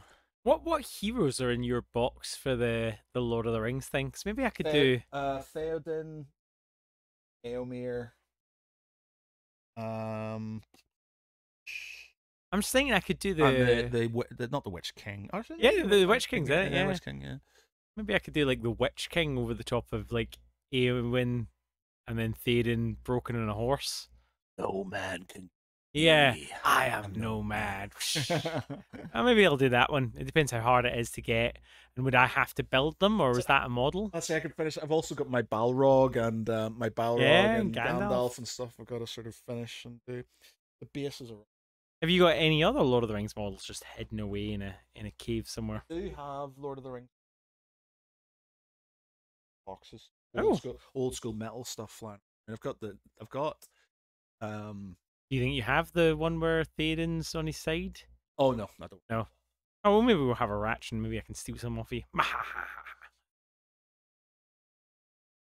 All right, well, there you go. Diorama time. A little diorama. But the objective is not necessarily to have it painted. I mean, if you have it painted, amazing. But just assembling all the pieces. Yeah. So it's just something I've wanted to do for ages. I've still got that sort of one of Boromir and me. That's my conversion of Boromir from that's the Lion really and cool. stuff, which I want to kind of do at some point. I mean, today's date is the let's see, it is the 23rd. I should probably know that. My birthday's in like 3 days. Really? Yeah, it's not an interesting one. Last year was 30, so this is 31. So that's you not doing anything for it? No. I'll probably be too tired. I believe you're going to be 31 and I'm nearly 41, man. 10 years. 10 years. You're the same age as my friend Chris, actually, up in Carlisle. And he also has a very enviable hobby room, you know. That's the choices you make. You can have awesome hobby stuff. Where was I going to go with that? Yeah, so I'm going to try and get it assembled. So, yeah, it's the 23rd today. So, hopefully this podcast goes out on the 24th. So, if you are listening to it on the 24th of April, if you would like to join us, you're more than welcome to. I think we've agreed on the name for the Facebook group. Are we going to go with Hobby Hobbers Partially Painted? Okay, cool. So you can look that up. I'll need to work out how to change the name and whatnot, but I'll have the logo, the dice logo, until we decide something else. We really need to have a little look at our branding. We'll have to do that. I think we may have to do that TikTok song. Where we'll just do the guesses. I think that would work. As a TikTok? As a TikTok. Because it's seriously, man. Or as a YouTube short. See, you should shorts fuck with your algorithm and stuff because but we don't really care about the algorithm in this channel, you know, because podcasts are not done like that. I could do shorts as well, but you could do a short and then you could transpose it onto the TikTok, but like. Oh, we could do clips from the actual. Yeah, so podcast. It's a 60-second thing, and it's 60 seconds on TikTok and stuff, Yeah. you know, or it could, it's obviously slightly more than 60 seconds, so you can do the 3-minute, but 60-second ones work well. No, I love that idea. Like I said, I got to the point where I was just watching them. I didn't follow them initially. Yeah. And it's like, because I'm not massively into wrestling. I used to really be into it when I was a kid, but I'm just so obsessed with them now, with him guessing. And it's just the guy kind of trying to think what it is. And but do you not get angry like when they don't say what you're thinking? Yeah, well, it's just good. So it's good. And let's do another quick one. Go on, get your phone out. Let's do another quick one. Okay. I will do 40k this time, so it is 40k. Roughly 1 minute. Timer. Okay, so it's 40k. Part of the Imperium. No. Part of Chaos. No. Part of Eldar. No. Orcs. Nope. Tau. Nope. Necrons. Nope. Who have I got left? Admech. Nope. Look behind you. There's Space Marine, Space Hulk, and Space Hulk there. Oh, Tyranids? Yes. Okay. Is it a big Tyranid? No. Is it a Gene Stealer? No. Is it a Carnifex? No. Is it a So now you're going for names rather than trying to narrow it down. Like your big question was good, but now you're getting bogged down. God, is it a last guess. Last guess. Is it Old One Eye? No. Do you want to try and narrow it down? Try and narrow questions because you're guessing individual specifics. Can you think of questions that narrow down the scope of Tyrants down to something? Okay, is it Gene Stealer cult? No, sorry. I mean, like, for example, you asked if it's big or not. That narrows it down hugely, doesn't it? Yeah. So can you think of any other questions like that narrow it down like that? Okay. Like, does it have a gun? You know, that kind of thing. Okay, yeah, does it have a gun? No. Does it have was it a Swarm Lord? No. I don't know my Tyranids too well, to be honest. Is it a Gaunt? No. Doesn't have a gun, so it can't be a Gaunt. Can't be. It's not a Gene Stealer. It's not a Carnifex. Is it a Ripper Swarm? Nope.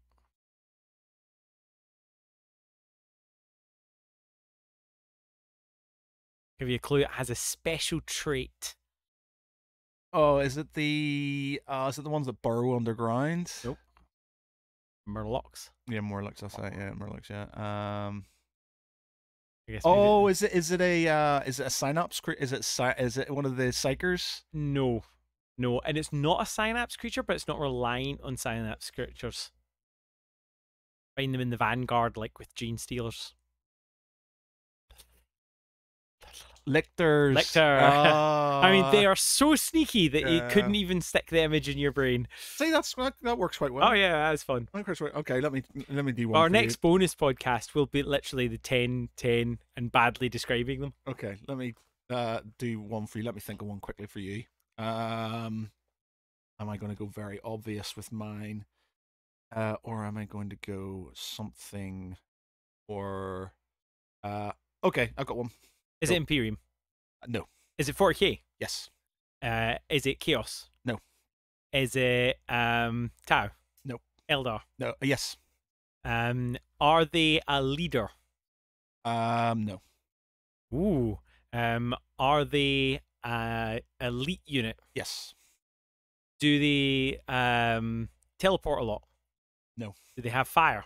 No. Are they really good fighters in close combat? Yes. Do they scream a lot? Yes. Are they banshees? Is it a banshee exodite? No. What are they called? What are they actually? It's not just called a banshee. Oh, screaming banshees. Nope. Howling banshees. Yes. Mine are a lot more sort of. Yeah.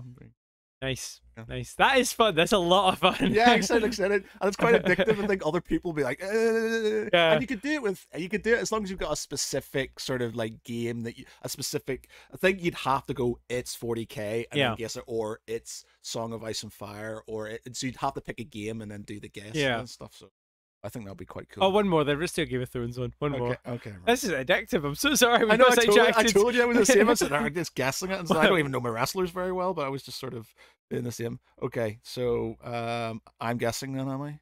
Or am I? Sure. I'll do it for you then. Okay. So it's Song of Ice and Fire. Uh-huh. Okay, go. Are they from up north? Yes. Are they from your favorite faction? Yes. Are they named characters? Not really a thing in this. Are they of the main bloodline? Yes. Have they taken a vow? No. Are they alive? Depends, in the books or in the series. Oh, so they might be. They're a lot. Oh no! Wait a minute. Are you sure they didn't take a vow? I will say they're dead. You're not thinking of the uncle. We'll say the ice guy. We'll say they're dead. Oh no, it's not. It's not Cold Hands. Oh, okay. All right then. Is it one of the children? Sorry, was it one of the main bloodline? He's one of the bloodline. Yeah. Is he one of the younger ones? Yes. Is it Rickon? Yes. Very good. 48 seconds. Oh. Cool. Yeah, because you're right. It is a mystery. It's sort of toss up, isn't it? Because obviously he's dead in the series. I can't remember because it's been so long since I've read the books. I think he's meant to. I feel like it was ambiguous. Killed, or was it? No, because he's been taken up by the spear maiden. Yeah, I think he's with her and stuff. So I don't think he is dead actually. Somebody can maybe correct me and stuff. All right, go in then. This Okay. one's freaking rock hard. Ah, no. Okay, right. Starks? No. Lannisters? No. Martells? No. Targaryens? Nope. Unsullied? Nope. Ironborn?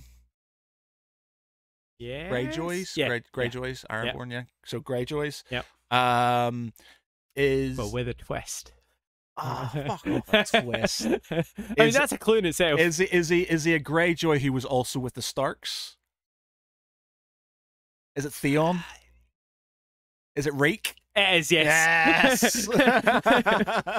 I was like, how generous do I want to be? Because technically Reek would be with the Boltons, wouldn't he? Yeah. But the Boltons were technically at that point with the Bannermen of the Starks, yeah. So I was kind of like, oh.